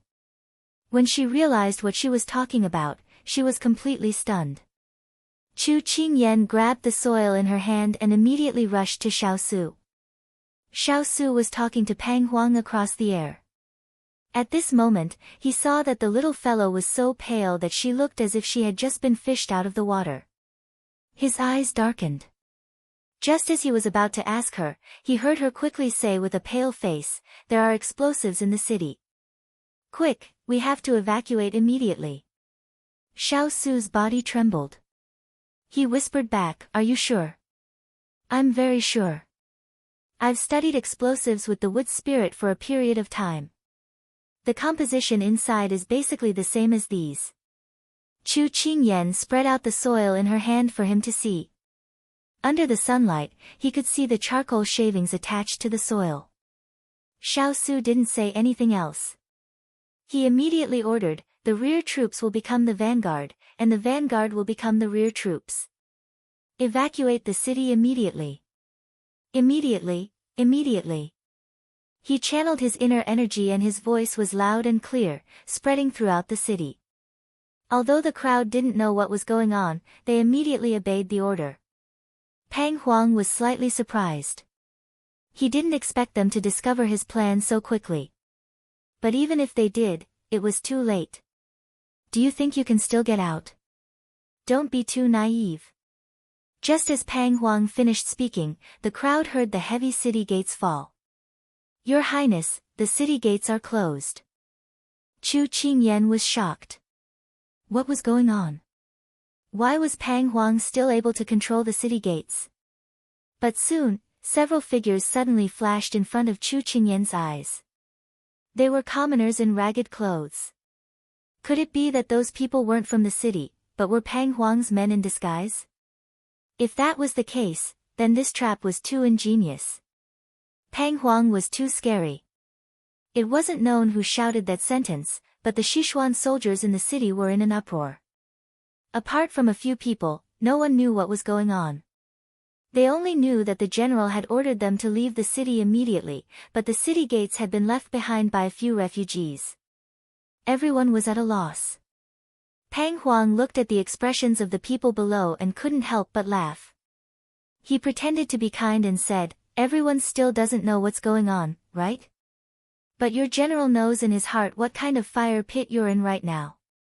The Sichuan soldiers all looked at their general with bewilderment in their eyes. Xiao Su pursed his lips tightly and looked at Pang Huang with a stern gaze. Pang Huang didn't care about his gaze and laughed loudly at the crowd. "Let me tell you, there's already gunpowder scattered under your feet. Just a little spark and you'll be blown away." As soon as he said this, everyone's expressions changed. They looked at Xiao Su in panic and helplessness. "General, is this true? Your Highness, what should we do?" The panicked voices of the crowd instantly resounded throughout the city. Pang Huang's words easily scattered the morale of the soldiers. The city gates were closed, and there were gunpowder under their feet. Life and death were in the hands of the person on the city gate tower. Chu Qingyan couldn't help but look at the person beside her who was as cold as ice. Big Eyes should be under a lot of pressure right now. Chapter 976. The sounds of panic in the city pleased Pang Huang. He looked down at Xiao Su mockingly. Even though they were far apart, he could still feel the anger radiating from him. "Xiao Su, do you know how much I wanted to see your panicked face after I lost to you that day? I wanted to let you have a taste of being toyed with like this. Finally, it's time. So, the fall of Qingchao City was all planned by you?" Fang Lu heard Pang Huang's words and stood up angrily. "That's right, it was all to take your lives." Pang Huang admitted it openly. Fang Lu cursed under his breath, "Damn it." Chu Qingyan looked at Pang Huang in horror. He had used the life of a general to destroy a city and 30,000 soldiers to set up this trap. Should she say that this person was too good at strategizing, or that he was too cold-blooded and didn't care about human lives? Because the army had more than 50,000 people, and with the addition of the Southern Blue Army, it was difficult for the city to accommodate so many people. Thus, Xiao Su ordered most of the soldiers to stay outside the city. Thus, when the city gates fell, they separated the two sides. Even if the people outside noticed that something was wrong, they wouldn't be able to smash the gates open. Xiao Su looked around for flaws while calming Pang Huang down. "What conditions do you have? Just state them." Pang Huang chuckled. "Xiao Su, I want your life." "Sure." Xiao Su agreed without hesitation. "As long as you let them out." Chu Qingyan's heart tightened. She immediately stood beside him and reached out to hold his hand, silently indicating that she wouldn't leave. Xiao Su frowned at her, telling her to be obedient and not be willful. However, Chu Qingyan didn't even look at him. She only held his hand tightly. Hearing this, Pang Huang smiled. "Xiao Su, I'm not that stupid. I know that this is your stalling tactic. Since you won't be able to survive if the fire goes down, why don't you let these people die with you? That way, you'll be able to enjoy being surrounded by people in the underworld. Am I being considerate?" Xiao Su's expression was as cold as ice. At this time, Pang Huang turned his gaze to Chu Qingyan. He smiled and coaxed, "Chu Yan, the person beside you won't be able to live for long. I'll still say the same thing. If you're willing to follow me, I'll guarantee you a lifetime of glory. Now, are you still willing to die with him?" Chu Qingyan didn't expect him to think of her at a time like this. She looked at him with disdain. "Pang Huang, I'll say it again. You want me to follow you? No way. I'd rather die than be with a despicable person like you." Chu Qingyan's words filled Pang Huang's heart with anger. She really was a person who refused a toast only to be forced to drink a forfeit. But without knowing why, he was still unwilling in the end. He confirmed it again. Then you're saying that you still choose Xiaosu? Chu Qingyan gave a soft snort. I pledge my life to follow our Sichuan hero. As soon as her voice fell, she felt the hand holding her tighten. She lowered her head and her lips curled into a smile. Who cared about life or death? As long as the person beside her was him, she would accompany him even if she had to climb a mountain of swords or dive into a pot of boiling oil. Pang Huang felt her cold taunting and determination. Seeing their sleeves tightly intertwined, his heart filled with anger. He raised his hand and a bow appeared in his hand. Moreover, there was even a flame on the arrow. His eyes passed through the crowd and landed on Xiaosu, revealing his killing intent. Xiaosu, I wanted to chat with you a bit longer and see how you were fooled by this prince, but I never thought that you would find out this quickly.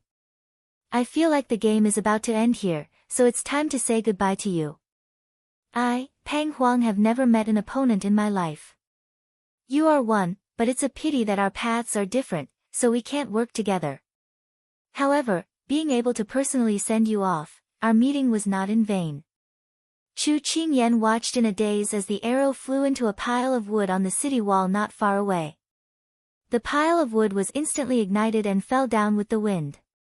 This scene seemed like it had been played in slow motion, clearly playing out in front of her eyes. So when the person beside her charged over, she did not have time to react as she was pushed to the ground. She only heard a deafening explosion sound in her ears.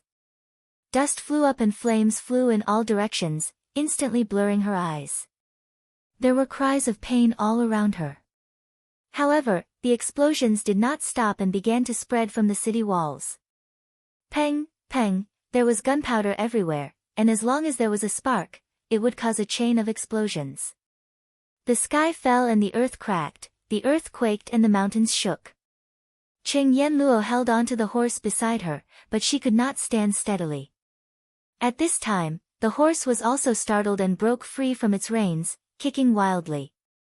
Just as it was about to kick her, a white figure suddenly appeared in front of her.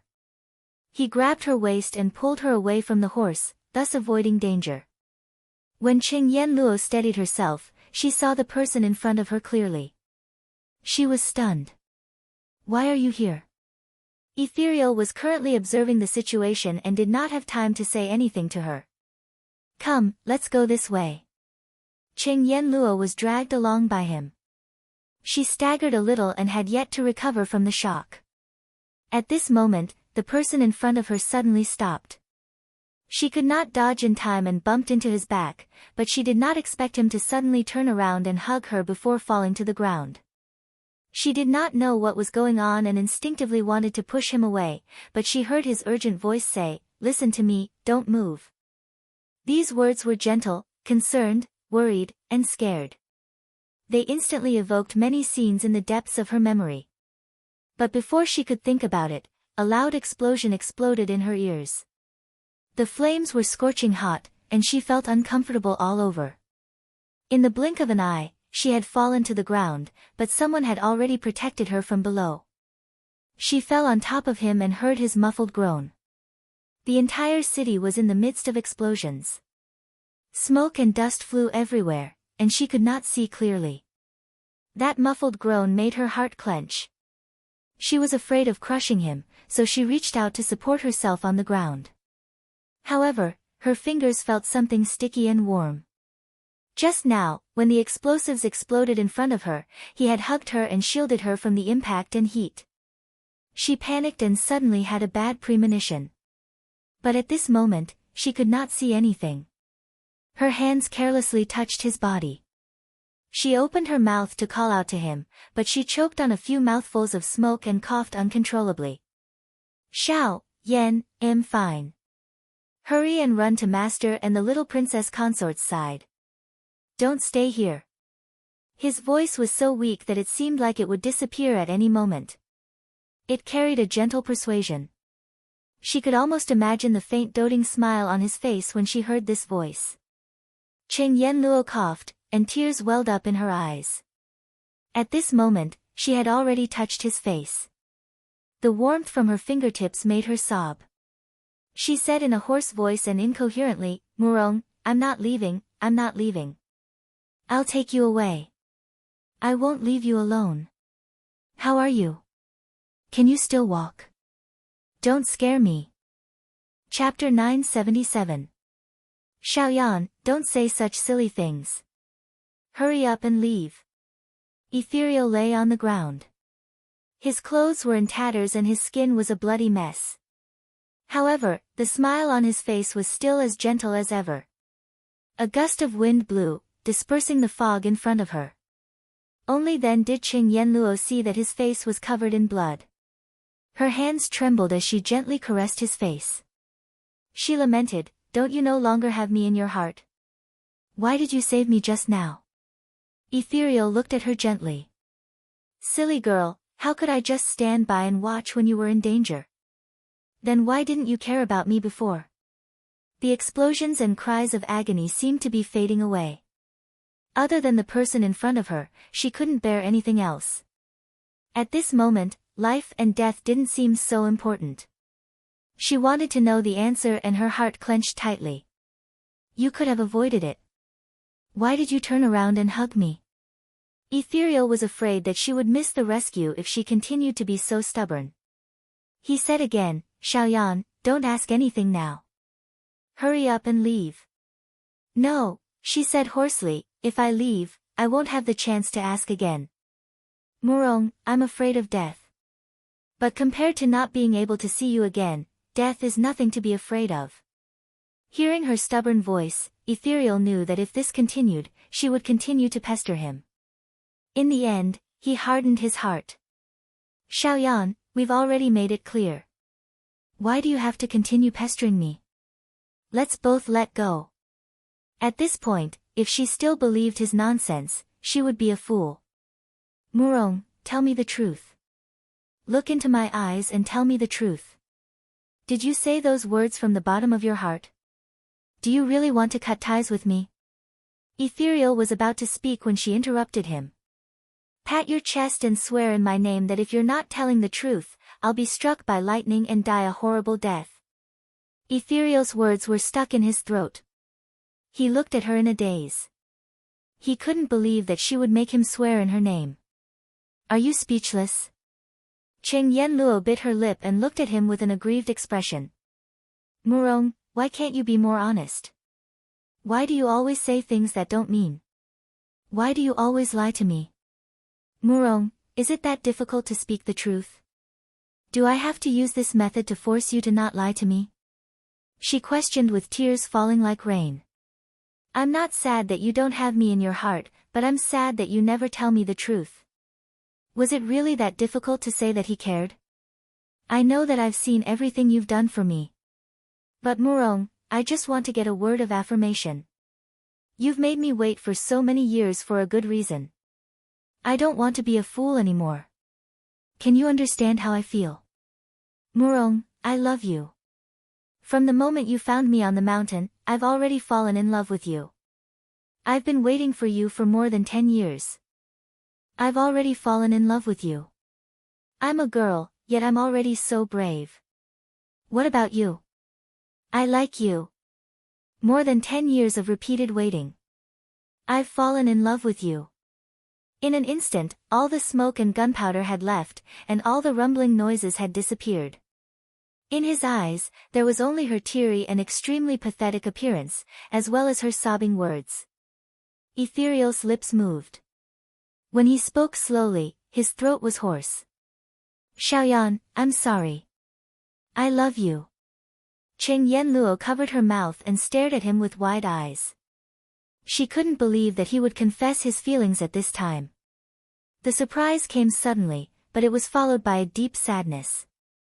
Were they going to be separated again after he confessed his feelings?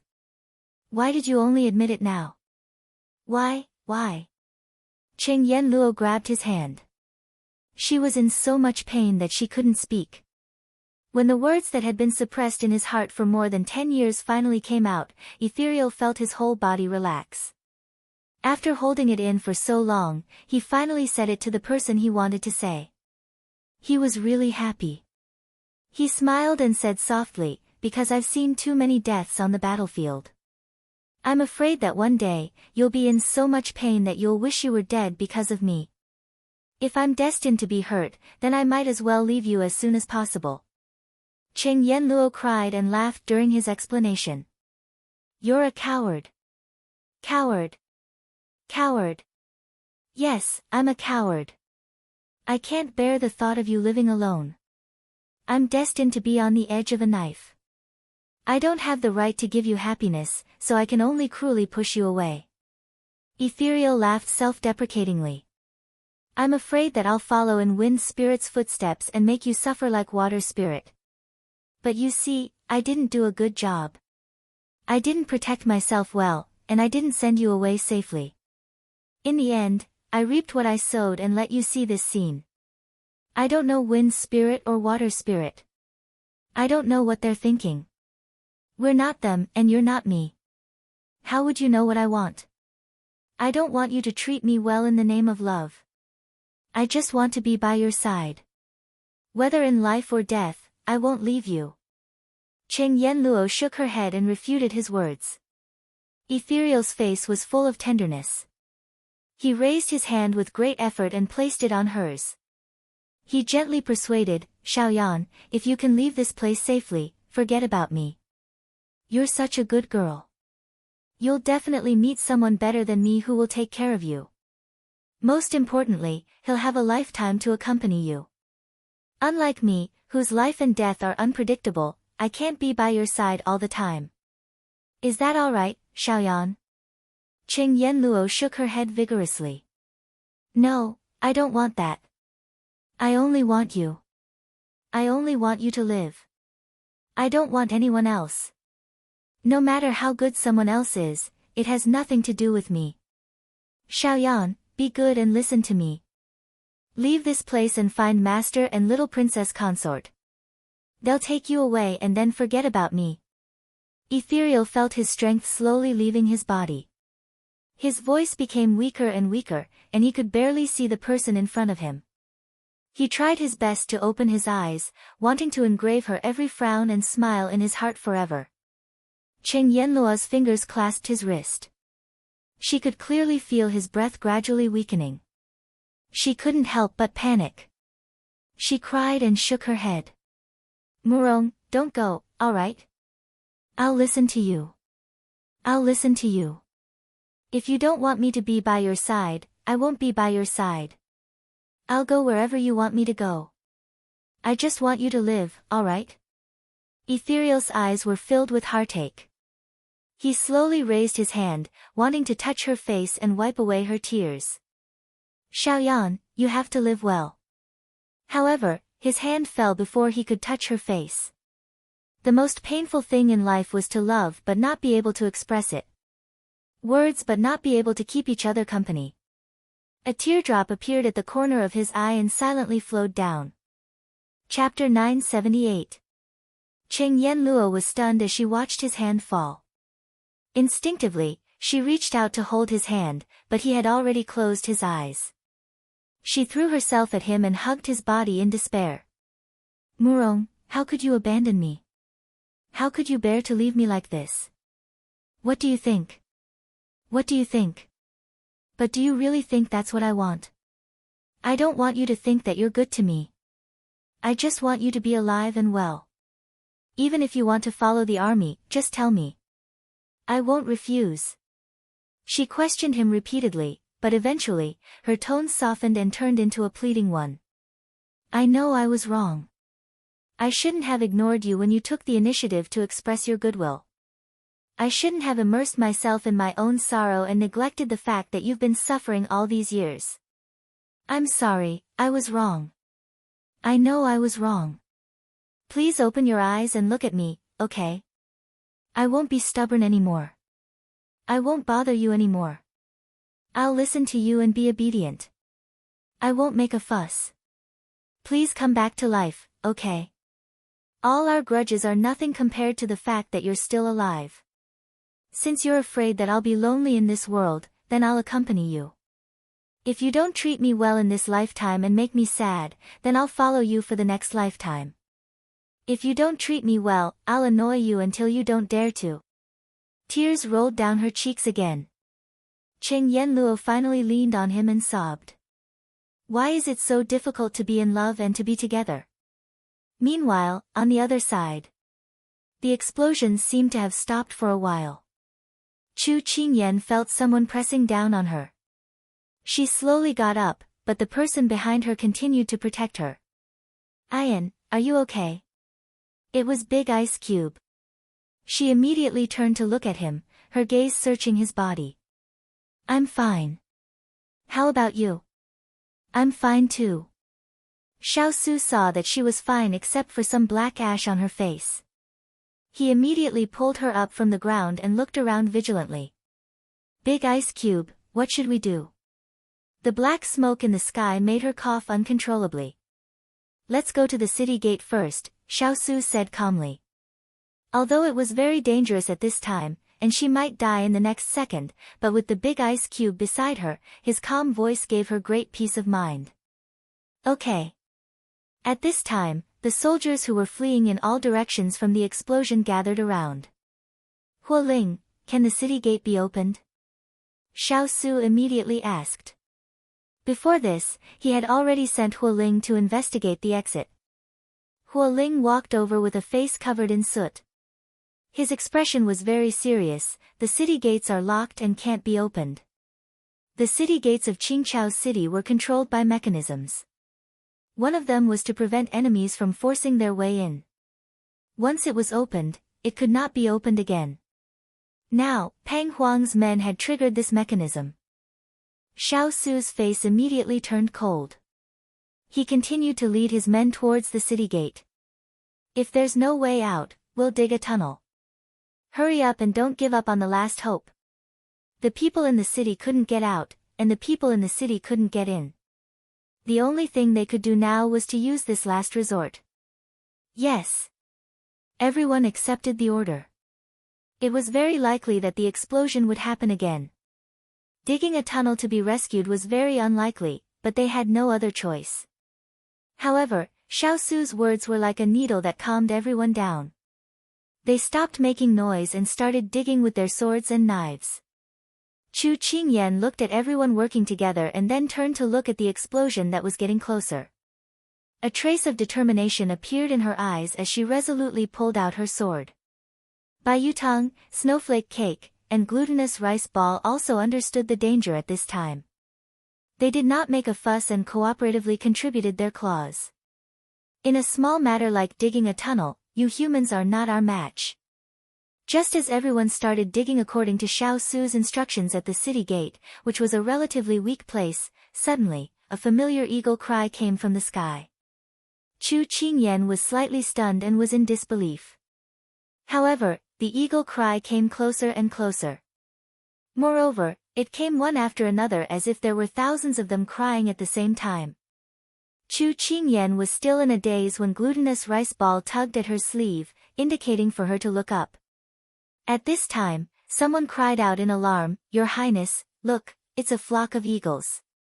Xiao Su and Chu Qingyan looked up and saw Xiao Hai leading a flock of giant eagles flying over.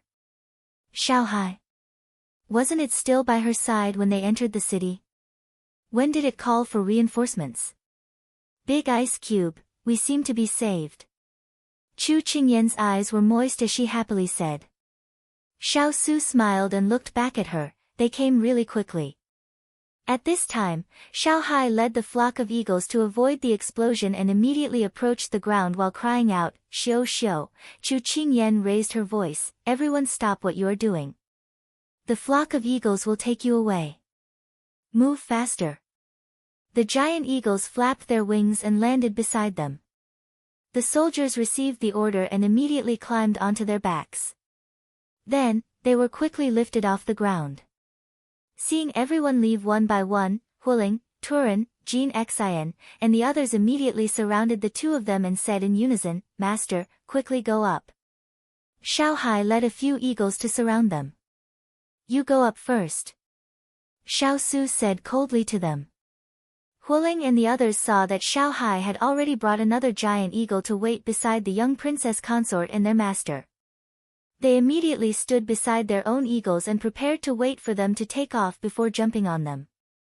Chu Qingyan nodded and was about to go up when she suddenly thought of something. She looked around. Have you seen Yen Luo? No. Turan shook his head. I don't seem to see Ethereal either. Chu Qingyan's expression changed slightly. No, I have to find her. Jin Xian was anxious at this time. Master, you leave here first. This subordinate will help you find Miss Cheng. No need, I'll bring people. I'll find her myself. Chu Qingyan didn't say another word and prepared to leave. But at this time, Xiaosu grabbed her hand and said with a serious expression, I'll go with you. Chu Qingyan wanted to shake her head, but the strength on her wrist made her unable to refuse. She bit her lip and looked at him. Finally, she compromised. This time, Huling and the others couldn't hold themselves back and wanted to dissuade her. Chu Qingyan turned around and said to Xiaohai, send them up. Xiaohai cried out and the giant eagle standing beside Jin Xian and the others caught them off guard. It picked them up and threw them on its back, then quickly flew into the sky. Master, young Princess Consort, in the air, there were several people calling out to her. Chu Qingyan gave Xiaohai a thumbs up and Xiaohai responded with a proud cry. Big ice cube, I'll look for them myself. Can you go first? When they were gone, Chu Qingyan turned to discuss with him. Xiaosu took her to avoid an explosion and said firmly, if you want me to leave you here alone, I'll have to die. Chu Qingyan smiled helplessly and sweetly. So she didn't say anything else and followed him, quickly looking for the two people. Chapter 979. Chu Qingyan and Xiaosu continued to move forward in the thick black smoke. Xiaohai and another giant eagle followed behind them. The two men and two eagles moved swiftly through the forest. As they passed by the soldiers who had been blasted beyond recognition, Chu Qingyan could clearly feel that the person beside her was suppressing his emotions. She tightened her grip on his fingers and silently gave him strength. Xiaosu's brows slowly relaxed because of her gentle and silent support. He looked around. The city gate wasn't big, but the thick smoke obstructed their view. Soon, they saw Yen Luo kneeling on the ground and immediately rushed over. But when they saw the person lying on the ground, they were stunned. Chu Qingyan immediately squatted down and supported the tottering person with both hands. She said softly, Yen Luo, we're here. We'll take you away. Her slackened and swollen eyes slowly regained their focus. She turned to look at Chu Qingyan, but didn't answer her question. Little girl, Murong said that he loves me very, very much. Everything he said in the past was a lie. Cheng Yenluo's words stunned Chu Qingyan. She didn't expect that in such a short time, the two of them had already resolved the knot in their hearts. But at such a time. Chu Qingyan suppressed the grief in her heart and continued to persuade her. Yes, he really loves you. But he's asleep now. Let's not disturb him, okay? But Ethereal is lying here. I want to see him wake up. Cheng Yenluo tugged at Chu Qingyan's sleeve with teary eyes. She was like a lost child, helpless and hesitant. Yenluo, don't be like this. The entire city is now filled with explosives. The rest of the people have been taken away by the eagles. It's very dangerous here. Come with us, or this place will explode. Chu Qingyan glanced at the Ethereal on the ground. It seemed to have stopped breathing and was just lying there quietly. Her eyes burned and she didn't dare to look at him again. When Cheng Yenluo heard that they were leaving, she immediately struggled out of Chu Qingyan's arms and threw herself at Ethereal. She hugged him tightly and shook her head desperately. No, I don't want to leave him. Since we can't be together in life, let's die together. If we can't be together in life, let's die together. When Chu Qingyan heard this, she almost burst into tears. At that moment, Xiaosu struck Cheng Yenluo's neck with his blade. Cheng Yenluo, who was crying uncontrollably, fainted, but her hands were still clutching Ethereal's clothes tightly. Chu Qingyan stared blankly at Xiaosu. The latter said calmly, Ethereal is still breathing. If we delay any longer, I'm afraid he'll really meet the king of hell. Chu Qingyan heaved a sigh of relief. However, Xiao Su's heart was still in his throat. Ethereal's injuries were very serious. When he checked his pulse just now, he only felt a weak pulse. The situation was very bad, but now was not the time to explain. He said, "Help Yen Luo up." Chu Qingyan nodded and immediately helped Yen Luo up. She wanted to help Xiaohai up, but Xiaohai refused and flapped its wings. Whoosh whoosh, Chu Qingyan immediately understood Xiaohai's intention. Only Xiaohai and the other giant eagle were left. If Yen Luo and Ethereal got on, there would be no one to take care of her and the ice cube. Xiaohai only wanted to carry her. She was very touched by Xiaohai's sincerity. She softly persuaded, "Xiaohai, Yen Luo is my friend. We can't abandon her. Listen to me and take her away. I promise I'll get out of here safely." Xiaohai looked at her suspiciously. Without Xiaohai's instructions, the giant eagle on Ethereal's back stood motionless. Seeing that the two of them had no intention of leaving, Chu Qingyan was a little anxious. She immediately put on a stern face. "Xiaohai, as your master, I order you to leave this place immediately." Xiaohai looked at her stubbornly. Whoosh whoosh, translation, when the general is out in the field, the monarch's orders cannot be obeyed.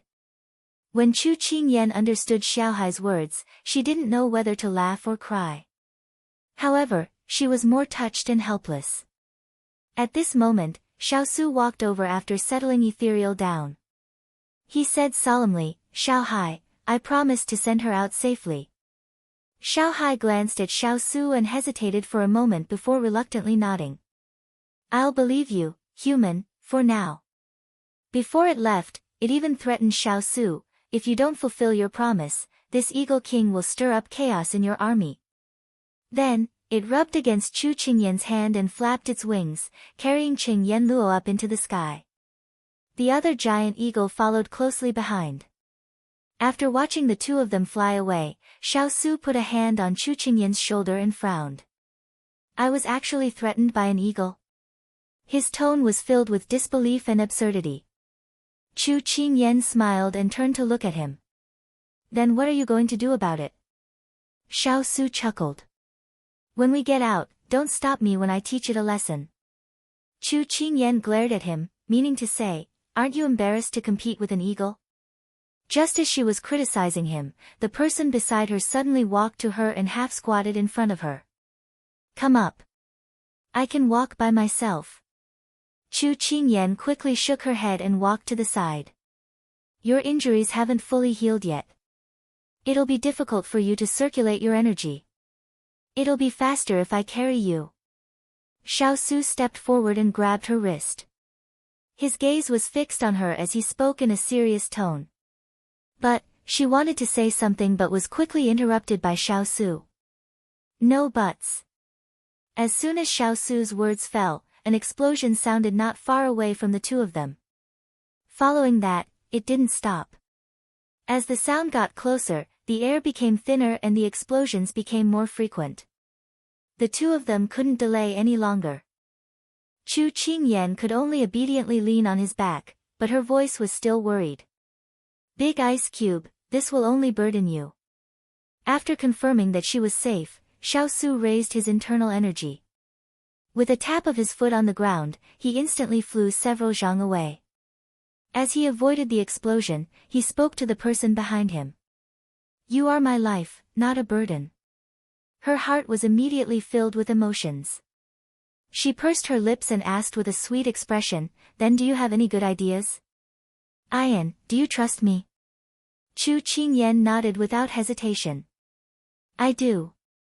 "Good, then I'll definitely bring you out." In a place where Chu Qingyan couldn't see, Xiao Su's eyes were curved and there was an unstoppable glint in his eyes. The person on his back was the treasure of his life. How could he gamble with her life? He would do his best to ensure her safety. The big ice cube's speed was very fast. This was the first time she experienced what Lu Guang meant by the speed of an arrow. The smoke was very large, confusing her eyes. She couldn't see anything clearly and choked her to the point that she couldn't speak. Since she couldn't see or speak, then she could only tightly hug the person beneath her. She had always believed that the big ice cube was a powerful and omnipotent person. As long as she followed him, she could go to heaven or hell. Chapter 980. No matter how dangerous it was, as long as he was around, she was not afraid of anything. Just like right now, she was willing to put all her life in his hands. Perhaps 5 years ago, when she was still in the modern world, she could not have imagined that one day, she would disregard life and death for one person, and face the calamity of life with such righteousness. In the past, she had never come into contact with the feelings between men and women, so she did not understand these things. Now, she understood the true meaning of loving someone. Chu Qingyan hugged him tightly. At this moment, she did not want to think about anything. Even if she died, she was not afraid. Soon, Xiaosu carried her through the layers of black fog and arrived at the bottom of the city wall. Because the other city walls were built very high to block the mudslide, only the 2 city gates were relatively low. Big ice block, there's nowhere to go. Chu Qingyan opened her eyes and saw the city gates close at hand. She looked around. Xiaosu chuckled, although there's nowhere to go, don't forget, we can still fly. After saying this, her eyes lit up, what do you mean? Xiaosu smiled and did not answer her question. Instead, he used practical actions to prove his point. He raised his head to look at the height of the city gate tower, then slowly moved back. Chu Qingyan knew what he was doing. Her face was full of surprise, but she almost blurted out a question, then why didn't you just use Qinggong to fly out of the city when the explosion happened? But she immediately stopped because she had already thought of the reason when she opened her mouth. How could the big ice block abandon everyone and leave alone? He was not that kind of person. If it really came to a point of no return, he would rather choose to die with everyone than to escape alone. This was her big ice block, a loyal and affectionate Sichuan king of England. If you're afraid, close your eyes. Xiaosu whispered after getting into position. I'm not afraid. She immediately shook her head, then whispered in his ear, Big ice block, I'll give you a loving encouragement. After saying this, Xiaosu felt a slight chill on his cheeks. It was itchy, warm, and wet, tickling his heart. A gentle smile appeared on his face, I'd rather you give me a loving reward after we leave. Chu Qingyan understood what he meant and immediately patted him on the shoulder, muttering, You're so annoying. Xiaosu laughed heartily. Chu Qingyan could not help but admire him for being so unrestrained at this moment of life and death. But then, she blushed and said, Let's talk after we leave. At this critical juncture, no matter what he wanted, she was willing to give him. Some things should be cherished while they were still alive. Otherwise, when the accident happened, there would be no chance to make up for it. Because of this, the Sichuan was Sichuan's. If the 2 of them were willing to open their hearts before this, perhaps they would not have fallen to this point. Xiaosu curled his lips and did not say anything more. His hands clenched tightly, allowing her to stick close to him. When he circulated his internal energy to the extreme, he said in a low voice, Hold on tight. She immediately closed her eyes and pressed her face against his shoulder, replying silently. Xiaosu tiptoed, and like an arrow leaving the bow, he quickly rushed to the city wall. The moment he stepped on the wall, he clenched his hands and walked on the wall smoothly. Chu Qingyan felt that the wind was very strong, so strong that her whole body was about to fly out. She could not help but open her eyes, only to see the boundless blue sky in front of her. She looked back and saw the ground gradually moving away from her, as well as the exploding black smoke. This was the real leaping over eaves and vaulting over walls.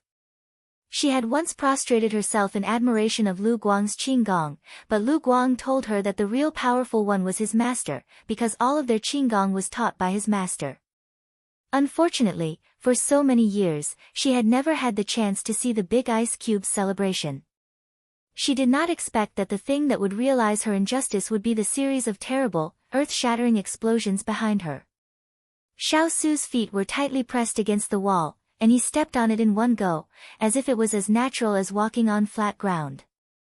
The explosives caused the ground to shake, but Xiao Su did not dare to be distracted. He concentrated on walking on the shaking wall. Behind him was his life's hope, responsibility, and happiness. He could not let her down. He circulated his internal energy again and flew straight on the wall. When he was only a few steps away from the wall, Xiao Su's brows furrowed. He did not relax, and increased his speed to the extreme, flying up quickly. However, at this time, several men in black suddenly appeared on the wall. They seemed to have been waiting for a long time. When they saw the two of them appear, they cruelly revealed their weapons. As they flew, they threw the darts in their hands at them. If Xiao Su dodged at this time, then the two of them would fall. It was also impossible for him to draw his long sword, because he was still carrying the little fellow on his back. Thus, Xiao Su called out in a firm tone, "Ian. Here." She had already seen the men in black just now. Before the big ice cube spoke, she was already on guard. At this time, she hugged him with one hand and used the other to draw her soft sword. The silver light reflected a dazzling light under the sun, causing the people above to squint their eyes. Chu Qingyan quickly swung her sword, and the falling darts were bounced off by her long sword. When the men in black saw this, they could not help but throw their hidden weapons more intensively. Chu Qingyan frowned, the sweat on her forehead falling like rain, and her wrists kept waving. The big ice cube trusted her so much, moving forward courageously and leaving the front to her. She must not disappoint him. Thus, she activated her inner strength and drew a sword flower, blocking the falling hidden weapons from the two of them. Then, she used her inner strength to bounce the hidden weapons back. The men in black on the city wall could not dodge in time and were hit. At this time, the two of them had already reached the top of the city wall. Xiao Su tapped the ground with the tip of his foot, carrying the person on his back, and jumped up. He somersaulted in the air and landed steadily on the city gate tower. The moment he landed, he had already pulled out the sword at his waist. Xiao Su waved his sword with cold eyes, and immediately, the wind and clouds surged on the city tower. In a few blinks of an eye, the men in black on the city tower were killed one by one. Chu Qingyan stroked her chest, following the aura. She swept a glance at the people on the ground, then said to the big ice cube, "We can't stay here for long, we have to leave as soon as possible." Who knew how many of Pang Huang's men were still here? Let's go down first. Xiao Su nodded, kept his sword, and jumped up the wall with her, flying down. The sound of the wind blew their clothes up, and the corners of their clothes danced in the air like flowers. The ink-black hair in red and the ink-black hair in silver were like two dazzling rays of light, like gods descending to the world, appearing in front of the tens of thousands of eyes below that were full of anticipation and uneasiness. "Your Highness, Master, young Master, whoosh whoosh." Chapter 981. Xiao Su and Chu Qingyan descended from the sky without much external injuries, causing everyone to heave a sigh of relief. Once they landed, Xiao Su put down the people behind him. Just as he was about to speak, a thunderous explosion came from the city behind him. Everyone immediately fell to the ground as the earth shook, as though the entire world was about to collapse. Dust and debris fell, covering everyone's bodies. Everyone crawled up with dust all over their faces. However, everyone's faces were filled with fear and joy of surviving a calamity. If they had left a little later, they would have been blown to smithereens. Everyone could not help but look at Chu Qingyan, who was wiping the dust off her face, their eyes filled with gratitude. If not for the appearance of her group of eagles, how could they still be standing here? Although there were only a few thousand people who entered the city, they were still the vanguard of the three armies. Seeing that they were grateful to the little fellow, Xiao Su's lips curled up. He was very willing for these people to owe the little fellow a favor. Chu Qingyan did not know that she had gained another favor, which would be of great help to her in the future. At this time, Xiao Su looked around at everyone and saw that they were all in a sorry state. His eyes darkened and he immediately ordered people to surround the entire city and set up camp there, waiting for the dust to settle before entering the city. The injured soldiers all went down to treat their injuries, while the remaining soldiers who did not enter the city immediately carried out their orders.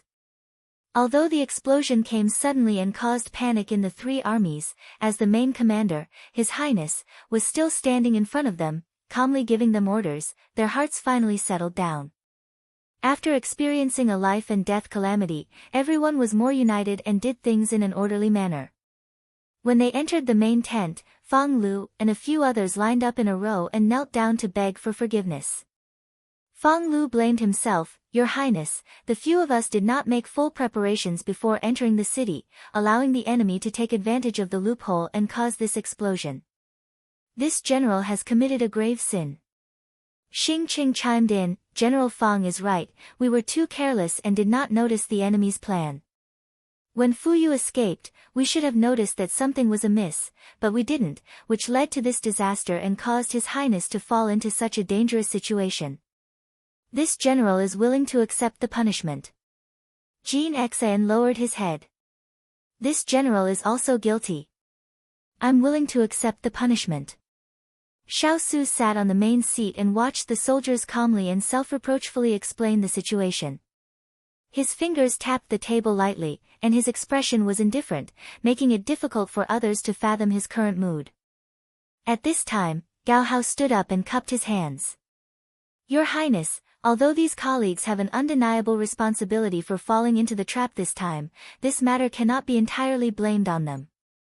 Pang Huang is too vicious and merciless. No one would have thought that he would use 30,000 soldiers as bait. His level of ruthlessness is beyond our expectations." Chu Qingyan also stood up and said with a frown, "Now is the time when we need people. Your Highness, you can give them a chance to perform meritorious deeds to atone for their crimes." Xiao Su scanned the crowd. Seeing that everyone was pleading for mercy, he slowly said, "All right, since everyone is pleading for you, I'll give you a chance to atone for your crimes." "Thank you, Your Highness." The three bowed their heads and thanked him. Chu Qingyan looked at Big Ice Cube, who had a cold expression ever since he came out of the city. She knew that he did not feel good about the losses this time. She also knew that Fang Lu and the other two could not be blamed for this battle. However, it was not good for him to express his opinion. After this failure, most of the soldiers had resentment in their hearts. He could not suppress this resentment, otherwise it would not be good for the three of them to lead the army in the future. Therefore, his silence made everyone feel better. He was willing to step out to protect Fang Lu and the other two. This was more convincing than him taking the initiative to show mercy. Chu Qingyan felt that commanding an army was not an easy skill. Everyone looked exhausted. Xiao Su did not say much. After making arrangements, he dismissed them. At this time, Hu Ling hurriedly walked in. "Master, ethereal situation is not good." These anxious words made Xiao Su immediately stand up from his chair. He strode out with Hu Ling, and Chu Qingyan immediately followed closely behind. Her heart was beating like a drum, and there was a strong sense of unease. She thought of the blood-soaked Kong Ling in the city, his lifeless face, and Yen Luo's pained expression. Her heart was filled with unbearable pain.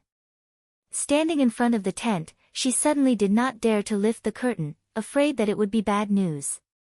Xiao Su, who discovered her hesitation, turned around and held her hand. He looked at her deeply. "No matter what it is, you have to face it. Running away will not solve the problem." Chu Qingyan suddenly raised her head and looked at him with sour eyes. Actually, Big Ice Cube should be the one feeling worse than her.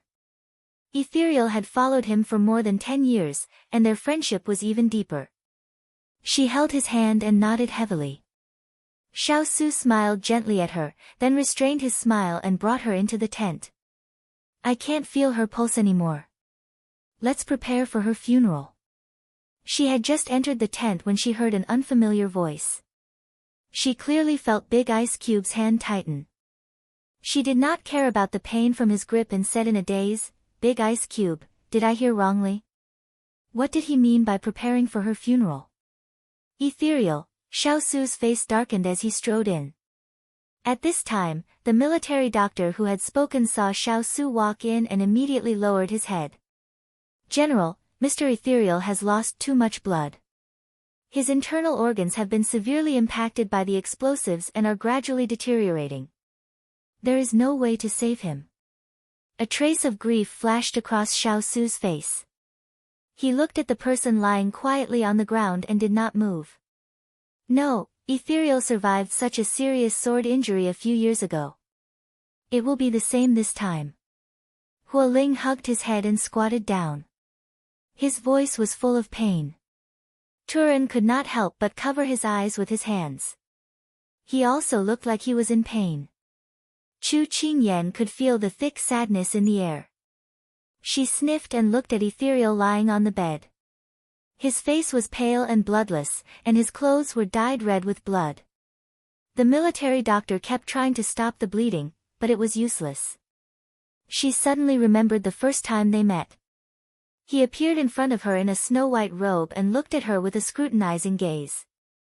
At that time, she was poisoned by a pastry by mistake, and he was urgently summoned by Big Ice Cube from a faraway place. He was dissatisfied with her identity. After all, she was still young at that time. Moreover, it was the Sichuan emperor who arranged the marriage. He was vaguely hostile toward her, but he did not stand by and do nothing when she was poisoned because of this. Later on, when they slowly got to know each other, she felt that he was a gentle and kind person. Then, Yen Luo's appearance showed her that Ethereal was infatuated with love, but also endured for the sake of love. These scenes flashed before her eyes, causing her eyes to turn red. Suddenly, a heart-wrenching scream came from outside the tent. No, I won't let him die like this. Chapter 982. This voice, Yen Luo. Chu Qingyan turned around and saw Qing Yen Luo dashing in from outside. Her clothes were stained with blood, but she couldn't tell if it was hers or someone else's. She rushed forward and pushed the people blocking her way aside.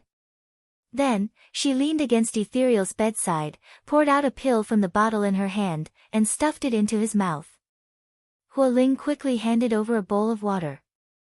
Qing Yen Luo took it and carefully fed him. The military doctor was puzzled. Miss Qing, what did you feed Sir Ethereal? Qing Yen Luo couldn't be bothered to answer him. After she successfully fed him, she immediately reached out to take Ethereal's pulse. She carefully felt his pulse until she felt a weak pulse. Then, she slumped against the bed wall.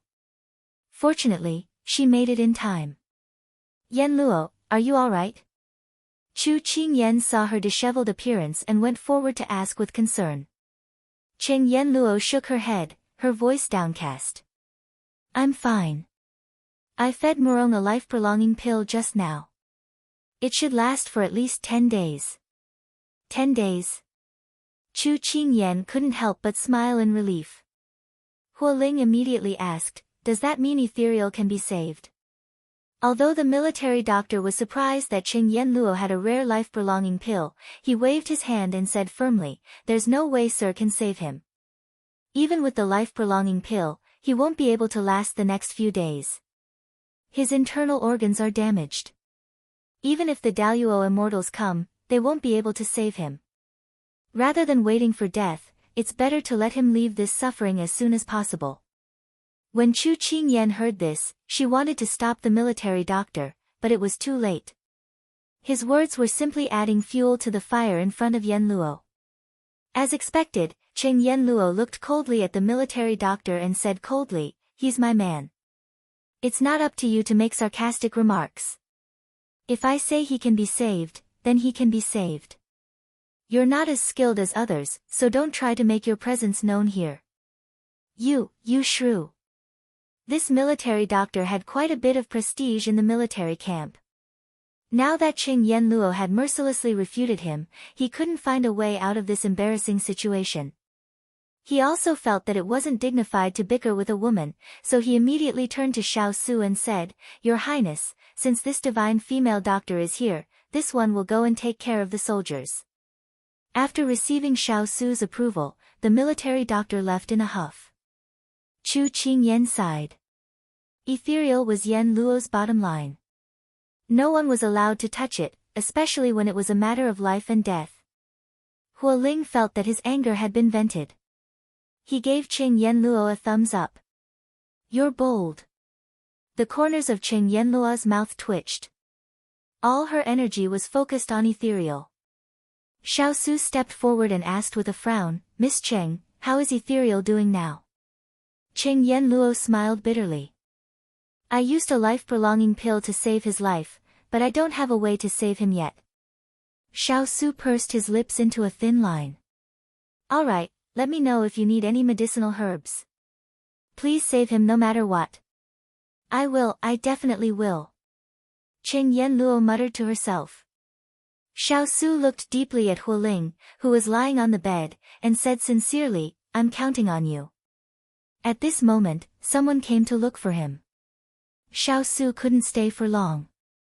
After instructing the others to take good care of him, he left first.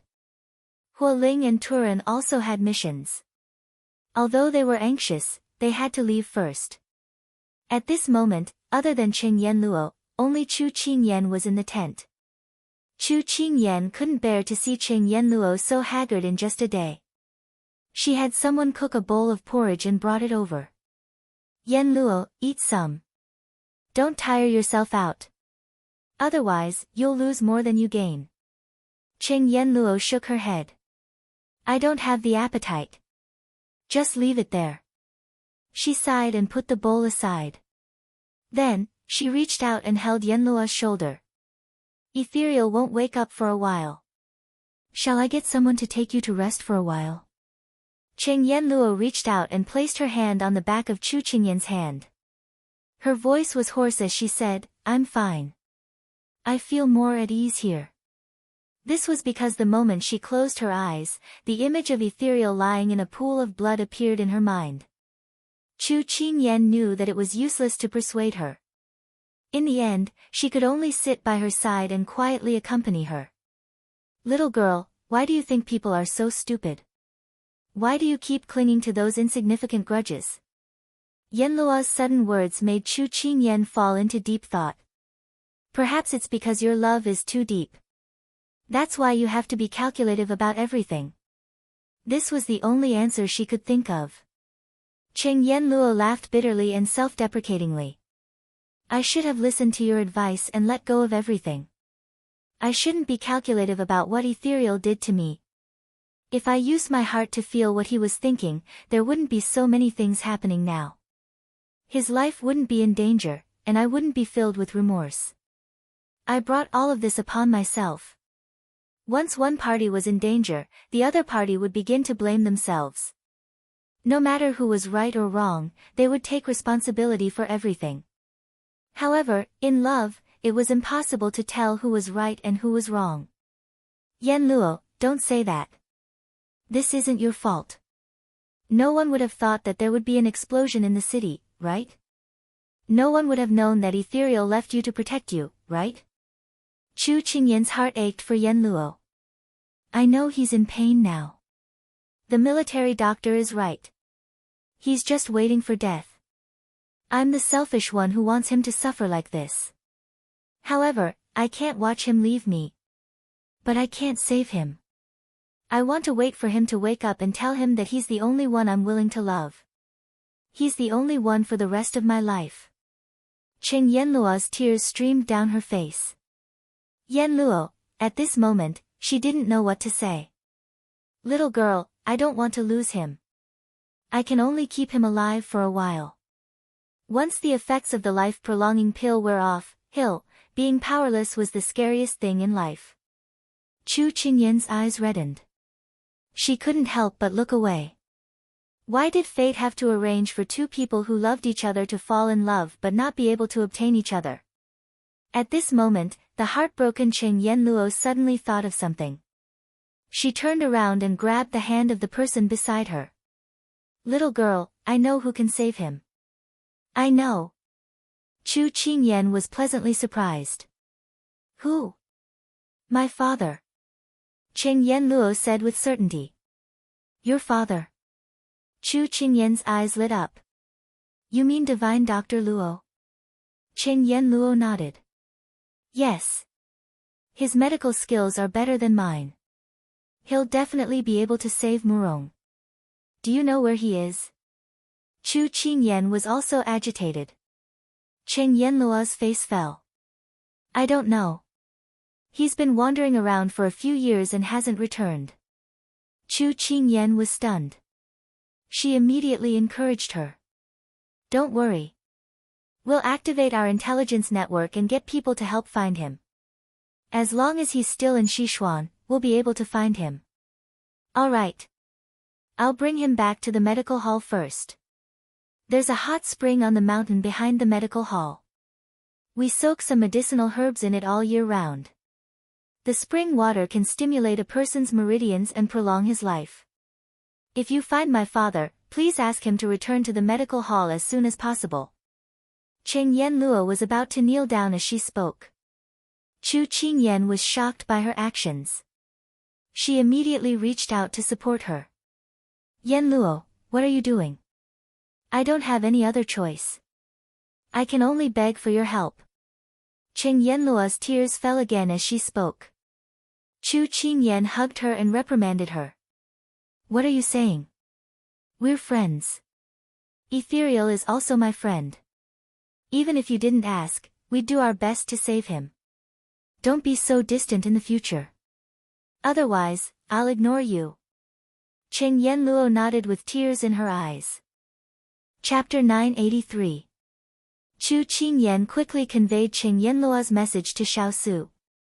Without hesitation, Xiaosu ordered Water's spirit to stop all other important matters and send everyone to look for Divine Dr. Luo. Big Ice Cube, can you find Divine Dr. Luo? Chu Qingyan looked worried. She had made a solemn vow in front of Yen Luo, but at this moment, her heart couldn't help but beat like a drum. Xiaosu's expression was resolute. We will definitely find him. Chu Qingyan pursed her lips with a similarly resolute expression. Ethereal is blessed by the heavens. He will definitely turn the situation around. Miss Cheng has left? Xiaosu's hand paused as he asked her. Chu Qingyan nodded. She brought Hualing to the carriage half an hour ago and is heading back to the medical hall. I have arranged for people to escort them. They have avoided the Southern Sung Army's troops, so there shouldn't be any problems. All right, it's been hard on you. Xiaosu's cheeks softened. Chu Qingyan rolled her eyes at him. Ethereal is your subordinate, but he is also my partner. Moreover, he will be responsible for Yen Luo's life in the future. How can I not be more attentive? Xiaosu shook his head with a smile. Seeing that he finally revealed his first smile after leaving the city, Chu Qingyan felt relieved. She was afraid that he would hide all his emotions in his heart and become ill. Big Ice Cube, don't move first. Let me help you roll up your sleeves. After they were done talking, Chu Qingyan walked towards him with a bottle of golden sore medicine in her hand. Xiaosu had yet to move, but the person in front of him had already reached out and carefully rolled up his sleeves. Instantly, the shocking burn was exposed before her eyes. She bit her lips and glared at him. It's already so serious, why didn't you say anything? Xiaosu wanted to roll up his sleeves, but when he saw that she was about to cry, his heart clenched. He raised his hand to caress her face and gently said, It's all right, it's just a small injury. Don't make a fuss over it. Could this still be called a minor injury? His entire arm was red and blistered. If she hadn't noticed that his sleeve was torn, would he have endured it and let it go? She didn't want to bother with him, so she pushed his hand aside and left him hanging. Then, she took out a pair of scissors and cut open his torn sleeve. The wound had already festered, and some parts of the sleeve had already stuck to it. If she wasn't careful, she could easily tear off his skin and flesh. Her fingertips turned white, but she continued to cut without saying a word. Xiaosu didn't want her to see this and wanted to call the military doctor over. However, when he saw her red eyes, he could only shut his mouth and didn't dare to say anything. The little fellow usually had a good temper, but once she exploded, even he was afraid. Chu Qingyan, on the other hand, had a look of disdain on her face. After cutting off the sleeves on both sides, the injuries were clearly visible. Chu Qingyan's face darkened. She lit the candle, took the needle and passed it over the fire. Then, she held his hand with one hand and used the other to help him pop the blood blisters. Only when the blood blisters burst and pus flowed out could she apply medicine. This way, he would recover faster. Every time she popped a blood blister, her hand couldn't help but tremble. It was a shocking and distressing sight. However, the person under her hand didn't seem to feel any pain at all. His expression was as calm as the wind and clouds. After picking out the blood blisters on both hands, she disinfected them and immediately applied medicine on him. She lowered her head and applied the medicine seriously, while he lowered his head and looked at her seriously. The person in front of him was like a painting. No matter how much he looked at her, he couldn't get enough of her. Plop! At this moment, he felt a drop of water fall on his arm. It was warm and warm. His eyes narrowed slightly as his gaze fell on the round drop of water. Another plop! Her tears first broke the string of beads and fell drop by drop. Xiao Su was stunned. He wanted to reach out and hug her, but his hands were full of medicine. He was afraid that it would stain her clothes. His eyes were full of helplessness. Ayan, don't cry. I'm fine. It's all over. He could only comfort her. Chu Qingyan took back the medicine and turned around to throw herself on him. She couldn't suppress her emotions anymore. I'm sorry. I shouldn't have scolded you. If you didn't save me, you wouldn't have been injured. It's just that I feel terrible. When I saw you injured, when I saw Ethereal's uncertain life and death, and when I saw Yenluo so sad, I didn't know what to do. I felt so useless. Why do we have to go to war? If there's no war, there won't be any parting. The people can live and work in peace. We can guard our little money house and shop in peace. I hate war. I hate death. The emotions that Chu Qingyan had been suppressing for so long finally exploded. Chu Qingyan lived in a peaceful era and rarely had contact with war. Even if she had transmigrated, she had never experienced such a tragic war in the past few years. She had also never experienced such a painful separation between life and death. The feeling of lingering on the edge of life and death, the despair when the explosion sounded, replayed in her heart over and over again. At this moment, when she saw the big ice cube covered in scars, it was as if a fuse had been lit. She couldn't suppress it anymore. Xiao Su could feel the pain and sorrow of the person in his arms. His heart ached. It's not your fault. I'm the one who dragged you into these disputes. In the future, we won't fight. We'll stay away from the battlefield. I'll guard those shops with you. We'll live our own lives and not get involved in these things. Chu Qingyan hugged him tightly.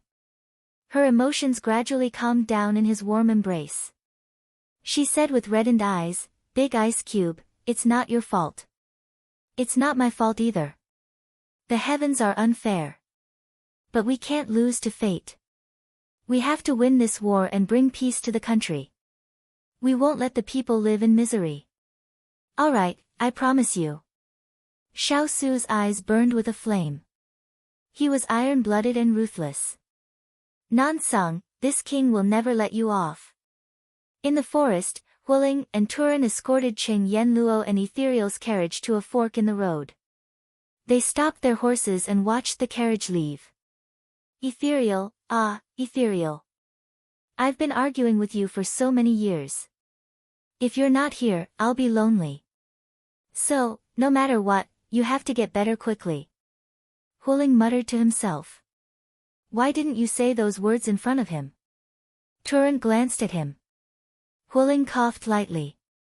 His expression was unnatural as he said, if he remembers those words when he wakes up, he'll definitely laugh at me. I won't let him catch on. Turan felt that these two people's argument was very boring. However, he still sincerely wished Ethereal a speedy recovery and return. He missed the days when he was by his master's side and everyone reunited. But after so many years, his companions left him one after another.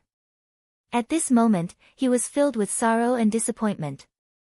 Turan, master is angry this time. I think Nansang won't have a good time this time. Huling suddenly put away his expression and said in a deadpan manner. Turan's expression was stern. Pang Huang has already stepped on master's bottom line. Next, we'll see if he can withstand master's anger. So, we have to go back as soon as possible. Huling nodded. The two of them took one last look at the direction the carriage left. Then, they turned their horses around and galloped back to the camp.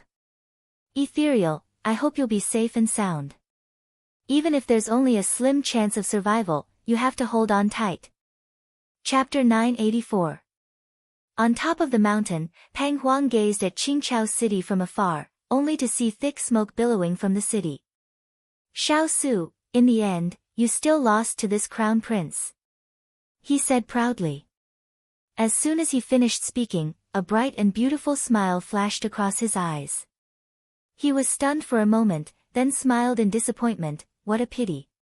At this time, a row of soldiers came over. Your Highness, what should we do next? Conserve our energy and continue to attack Sichuan City tomorrow. The Sichuan army is no longer a threat. Without their commander, the army was like a headless fly, unable to pose any threat. Yes. The soldiers accepted the order and left. Pang Huang looked down at the mountains and rivers with a card up his sleeve. Sichuan's mountains and rivers will soon be in southern Sang's pocket. In the Sichuan camp. Spread the news of this prince's death in Qingchao City to numb the enemy. Xiao Su said in a deep voice. Then he continued, Southern Sang currently has an army of 200,000. Due to the lack of provisions, they will definitely attack the nearby cities first to plunder the provisions. Currently, 30,000 have already gone to Qingyang City, 50,000 to Qingyang City, 40,000 to Liushou City, and the rest are in the rear. Your Highness, let us beat them until they cry for their parents. Jing Guanghui's heart was filled with hatred for the Southern Sung army as he gnashed his teeth. As soon as Jing Guanghui's words fell, the soldiers all responded. Xiao Su raised his hand, stopping the clamor of the crowd. He looked at the crowd with a sharp gaze. This time, we will fight them head-on. However, we must have a countermeasure. Everyone held their breaths as they listened. General Gao. This general is here. You will lead 30,000 soldiers through the flowing water slope to stop the Southern Sung army. Do you have enough men? Yes. This general will definitely kill them all. Yes, General Jing. This general is here. This prince orders you to lead your men to 5 Mile Cliff within 2 days and block the Southern Sung army's path to Qingyang City. Can you do it? This general will not fail. Fang Lu, Jean Xin. Present. Immediately lead the troops to Liushou City. Before they arrive, arrange the troops and set up the formation. Make sure they don't return. Yes. Hualing, Turan, within the tent, orders were issued one after another. Everyone's blood was boiling. It was as if the Southern Sung army was right in front of them, and they couldn't help but want to go up and kill the enemy. This general obeys. After the soldiers saluted, they left in high spirits. Soon, the sound of horses neighing could be heard from outside, as well as the sound of horses galloping into the distance. At this time, Xiao Su was already dressed neatly. He held the sword in one hand and wiped it with the other. The long sword in his hand became brighter and brighter. With a light flick, it emitted a crisp sword hum. Chu Qingyan looked at him from the side and couldn't help but ask, why am I not on the list of generals? Xiao Su sheathed his sword and sheathed it at his waist. He turned around and looked at her. Xian Mo's eyes were filled with understanding. Where do you want to go? Hearing his casual question, Chu Qingyan wasn't in a good mood. The place has already been arranged. Where do you think I can go? Xiao Su chuckled. There's still one place that I haven't arranged. Where? Her eyes lit up. Xiao Su raised his eyebrows. The Southern Sung Army's reserve army, which is also their army as reinforcements. There are 80,000 soldiers. She couldn't wait to raise her hand. Xiao Su smiled mysteriously. Okay. Other than you, there's one more person. Who? Her injuries were almost healed. She was already very satisfied that Big Ice Cube was willing to let her go. Now that there were a few more people, she could accept it. Me. Xiao Su pointed at himself. Chu Qingyan made an sound, then scratched her head. She didn't understand and asked, aren't you overseeing the rear? Pang Huang is there. You guys aren't his match. At the mention of Pang Huang, Xiao Su's expression turned cold. So he's there. This time, I definitely won't let him go. Chu Qingyan clenched her fists and narrowed her eyes with hatred. Go and prepare. We'll set off in 2 hours. Xiao Su patted her shoulder. Chu Qingyan nodded, then turned around and left. Xiao Su silently looked at the map on the table. The place where the red line was drawn was already occupied by the Southern Sung Army. He paused for a moment, then picked up a pen. Starting from Qingchao City, he drew circles one by one. This time, he would start from Jiansong County. He wouldn't let a single one of the Southern Sung Army go. Hundreds of thousands of soldiers left the main tent in different directions, quietly and quickly leaving. Looking down from the sky, they looked like a swarm of ants moving. Basically, they took advantage of the night to hurry. All the horses were wrapped in cloth to reduce the noise, so it wasn't easy for people to notice their movements. Chu Qingyan put on her red battle robe and followed beside Xiao Su. They set off together. She held the reins in her hand and looked at the boundless night. Behind her were thousands of soldiers and horses.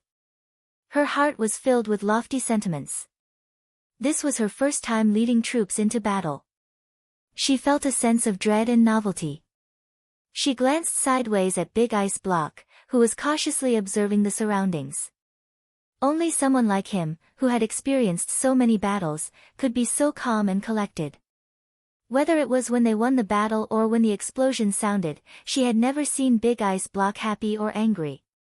This was what it meant to be happy, not to be angry. As a general, he should have a good character. Beside her, Bai Yutong and a few others quietly followed her. From time to time, they would be vigilant of their surroundings to prevent any sneak attacks. Chu Qingyan curved her lips, then her expression became firm. This time, they could only succeed, not fail. After Pang Huang confirmed that Xiao Su had died in the explosion in Qingchao City, he relaxed his vigilance. After 2 or 3 days of rest, he sent out an army to speed up the speed of encroaching on Sichuan cities. He wanted to completely annex Sichuan's territory within 3 months.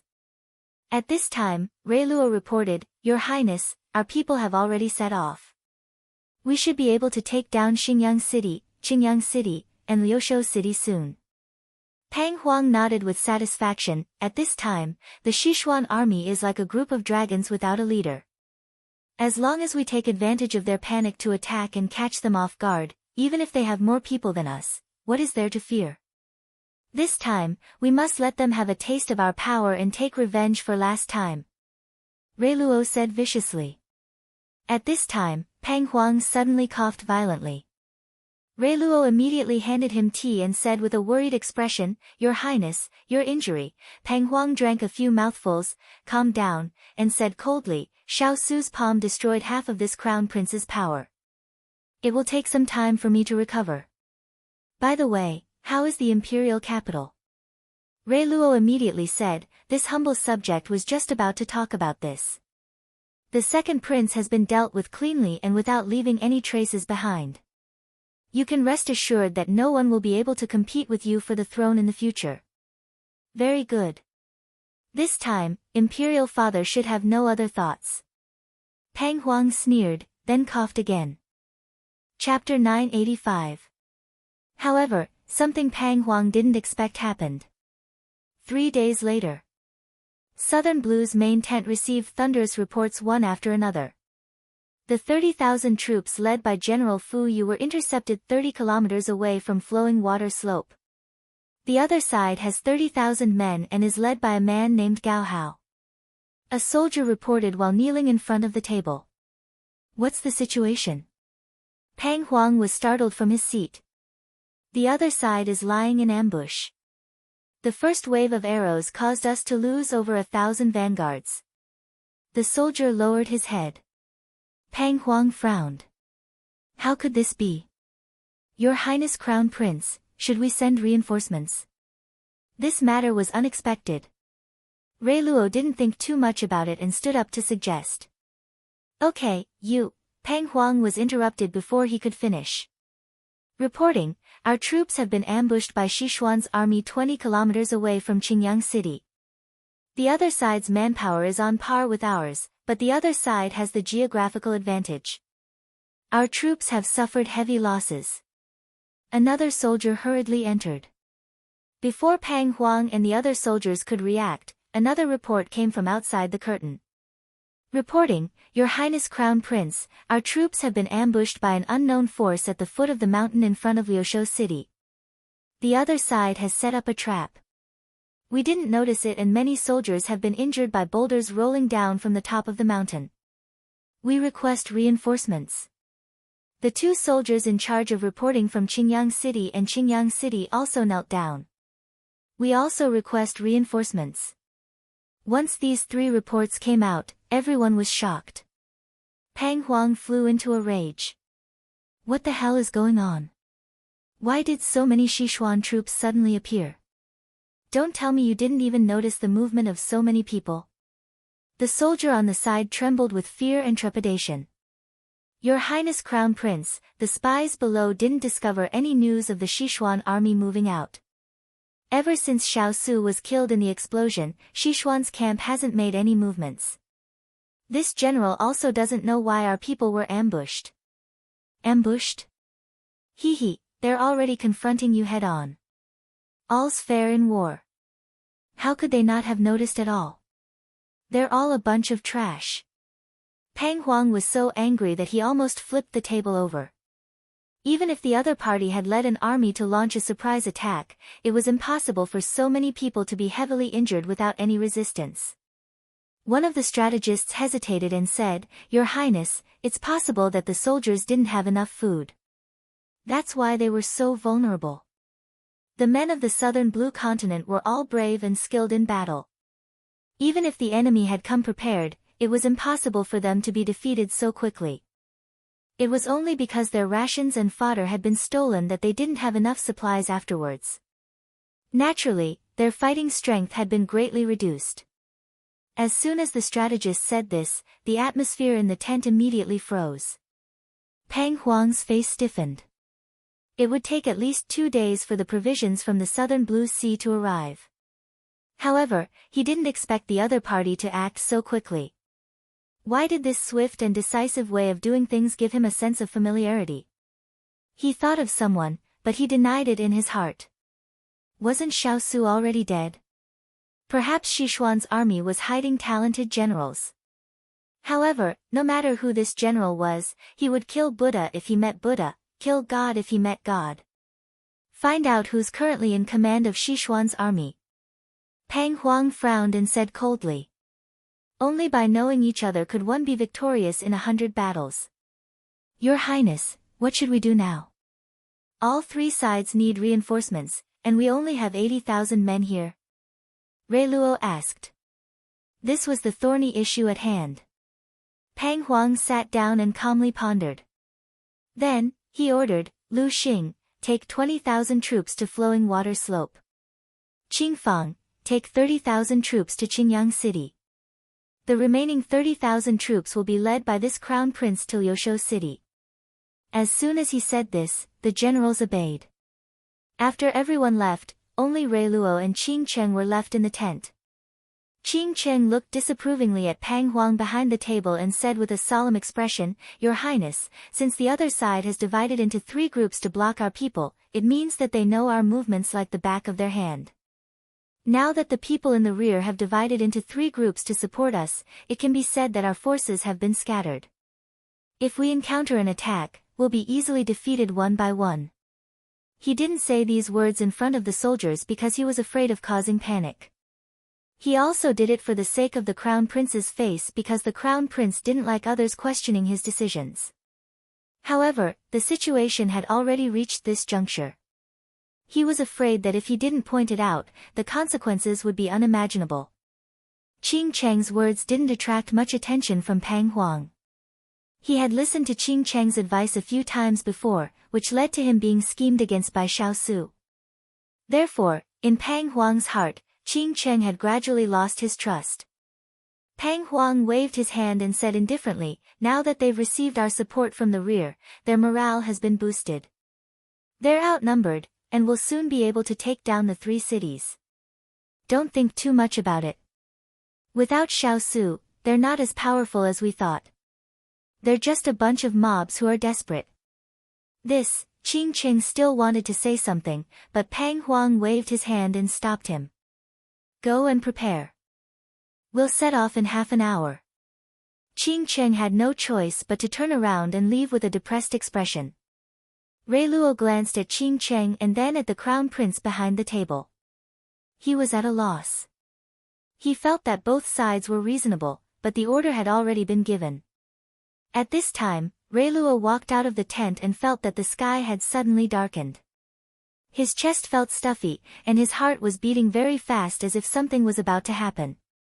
He patted his head, stopped thinking about it, and left immediately. 30 miles away, Xiao Su received the news. As you expected, Pang Huang really sent reinforcements. Chu Qingyan sat on the back of a horse and said cheerfully to the person beside her. Sure enough, the big ice cube was able to predict things like a god. Pang Huang is a very proud person. As long as he's sure that I'm dead, he feels that no one in Sichuan can stop him. No one is his opponent, so he thinks that our march this time is just a last-ditch struggle. He won't think about whether there's a motive behind it. Even if he thinks about it, he won't believe that our people will do it. Xiao Su's eyes were indifferent as he explained to her unhurriedly why he would take these steps. Although it seemed that it was a bit risky for him to transfer all the troops out, he made this decision after figuring out Pang Huang's style of doing things. It could be said that this trap was set up against Pang Huang. Then it should be Jin Xian's turn to make a move. Chu Qingyan impatiently asked after hearing this. Xiao Su nodded and said to Hualing, inform Fang Lu and Jin Xian that the 2 southern blue reinforcements are heading in their direction. They must be intercepted and killed. Chu Qingyan quietly listened to the big ice cube's command and sincerely admired him. He had Fang Lu and Jin Xian each lead a group of troops to lie in ambush on the road between Fuyang City and Qingyang City. He was waiting for Pang Huang to send his troops. Everything was exactly as the big ice cube expected. This time, they were going to eat the Southern Blue Army bit by bit. Chapter 986. Over the past 2 days, the sky had darkened at will.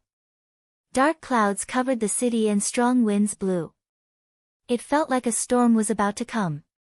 Pang Huang led people in the direction of Lu Shoucheng. However, after walking for 2 days, Pang Huang faintly felt that something was wrong. Your Highness, what are you thinking about? Rui Luo brought food and saw his crown prince frowning. He couldn't help but ask. Pang Huang looked at the dark clouds in the sky and frowned. I feel like I've forgotten something, but I can't remember. This feeling made him very uncomfortable. How could they, as subordinates, guess the crown prince's thoughts? Rui Luo didn't dare to say anything, especially these days. His Highness had been injured and his temperament was a bit unstable. It was better not to provoke him. Just as Rui Luo put down the plate, he saw the crown prince suddenly stand up from the corner of his eye. He quickly got up. Your Highness, what's wrong? Rui Luo, didn't I send people to reinforce Fuyang City and Qingyang City? Why haven't I received their letters in the past 2 days? Pang Huang's expression was ugly. After this reminder, Rui Luo remembered that they didn't seem to have any news about the 2 teams of reinforcements. His face paled slightly, but he didn't dare to think of the worst. Your Highness, could it be that the letters weren't delivered so quickly because we were in a hurry? Maybe we'll receive them later. These words comforted Pang Huang a little, but Pang Huang began to feel uneasy. These carrier pigeons were personally trained by him. It was impossible that they couldn't find anyone. Unless they encountered an accident, or their people didn't send any news at all. The more he thought about it, the more likely Pang Huang felt the latter was. He immediately called people over, intending to have them search for information. However, after a while, he couldn't sit still. Rei Luo, did you find out who led the Sichuan army this time?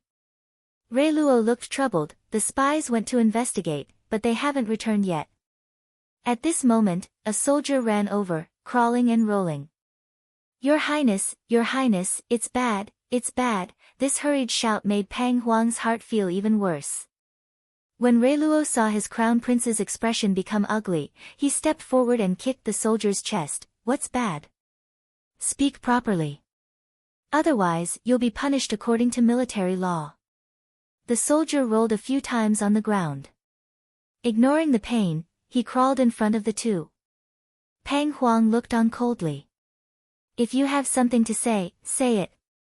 The soldier who came to report trembled as he said, reporting to Your Highness, there is an army coming towards us from 10 miles away. Pang Huang's expression changed. Who's leading them? How many are there? There are 50,000 of them, but we don't know who's leading them. The soldier who came to report lowered his head even more, afraid that the crown prince would get angry. If Pang Huang still couldn't guess the enemy's plan, then all his years of fighting would have been in vain. The enemy had scattered his forces time and time again. Now that he only had 30,000 soldiers left, they had surrounded him. The rest of the southern Blue Continent's army was either on the battlefield or on the way to the battlefield. At this time, no one could make it in time. Therefore, they had cut off all of his escape routes. This was a brilliant move. She had read his mind. What was even more frightening was that he still didn't know who his opponent was. To be able to control all of this in the dark and do it so smoothly, he still couldn't guess who in the Sichuan would have this ability. Your Highness, the enemy is already in front of us. What should we do? Reiro felt that his premonition was very accurate. Now that the problem had come, he looked a little flustered. The enemy was outnumbered, and he knew the outcome without fighting. Pang Huang was now in a big headache. He coughed a few times, calmed his breathing, and slowly said, we can't fight them head-on. We'll go around them and go to Liushou City first to join the army. At least in terms of numbers, we can't be at a disadvantage. This decision was very difficult. This was the first time he chose to retreat when the enemy was clamoring. This wasn't his style. But now that things had come to this point, he couldn't let his emotions affect his decisions and send the entire army to their deaths. Reiro felt that this was the only thing he could do at this time, so he immediately gave the order. The news that the Nansang army had gone around another mountain and wasn't willing to confront them head-on quickly reached Xiaosu. Xiaosu sneered and immediately gave the order, Turan, take 20,000 men and ride lightly to the back of the mountain to block him. Turan received the order and immediately went to count the troops. Xiaosu continued to give orders, Turan is leading troops to block the front, so Pang Huang definitely won't continue forward. There's a river here, and the Nansang army isn't good at swimming. They won't choose to cross the river, so it's very likely that they'll go east or south. The east side can still make a detour to Liushou City, so Hualing, take the men to the east, and the rest to the south. Xiaosu hesitated for a moment, then he heard the little girl recommend herself, I'll take the south side. I'll be responsible for blocking his retreat. Xiaosu glared at her, this isn't a small matter. You stay by my side. Your Highness, Chu Yen knows that this isn't a small matter. Your Highness, please believe in Chu Yen this time. Chu Qingyan stood in front of him and bowed solemnly. At this time, several soldiers stood up from the side. Your Highness, little brother Chu's martial arts are excellent, and his ability to lead troops isn't below ours. Your Highness can let him go forward. Yes, little brother Chu can take on this heavy responsibility. Wave after wave of words rang out, making it impossible for Xiao Su to ignore everyone's recommendations. He looked at the person in front of him with deep eyes, wanting her to take the initiative to step down, but she stubbornly held her head high and wasn't willing to compromise. In the end, Xiao Su had no choice but to hand over 30,000 soldiers to her. Before leaving, he grabbed her wrist when no one was paying attention. There were many words in his throat that he wanted to say, but in the end, only one sentence was left: be careful. Chu Qingyan nodded heavily. The soldiers around him all had missions and no one could leave, so she took the initiative to volunteer to share some of the burden on his shoulders. Moreover, she had confidence in herself. His warmth on her wrist made her heart itch. When he was about to let go of her hand after he finished speaking, she grabbed his hand with the back of her hand. Xiao Su didn't know what she wanted to do. He looked around and said in a low voice, "There are people here, don't let them see you. Take note of your current status." Chu Qingyan blinked at him with a mischievous look. "Last time, I gave you encouragement of love. This time, I want it too." As she spoke, she tapped her cheek lightly with an expectant look. Asking for a kiss in public, only his family's Ian would do it. Although in private, he didn't reject this kind of thing and had always pressed her down and kissed her on a whim. But this was after all in front of his subordinates, so he was a little embarrassed. To be more precise, he was embarrassed.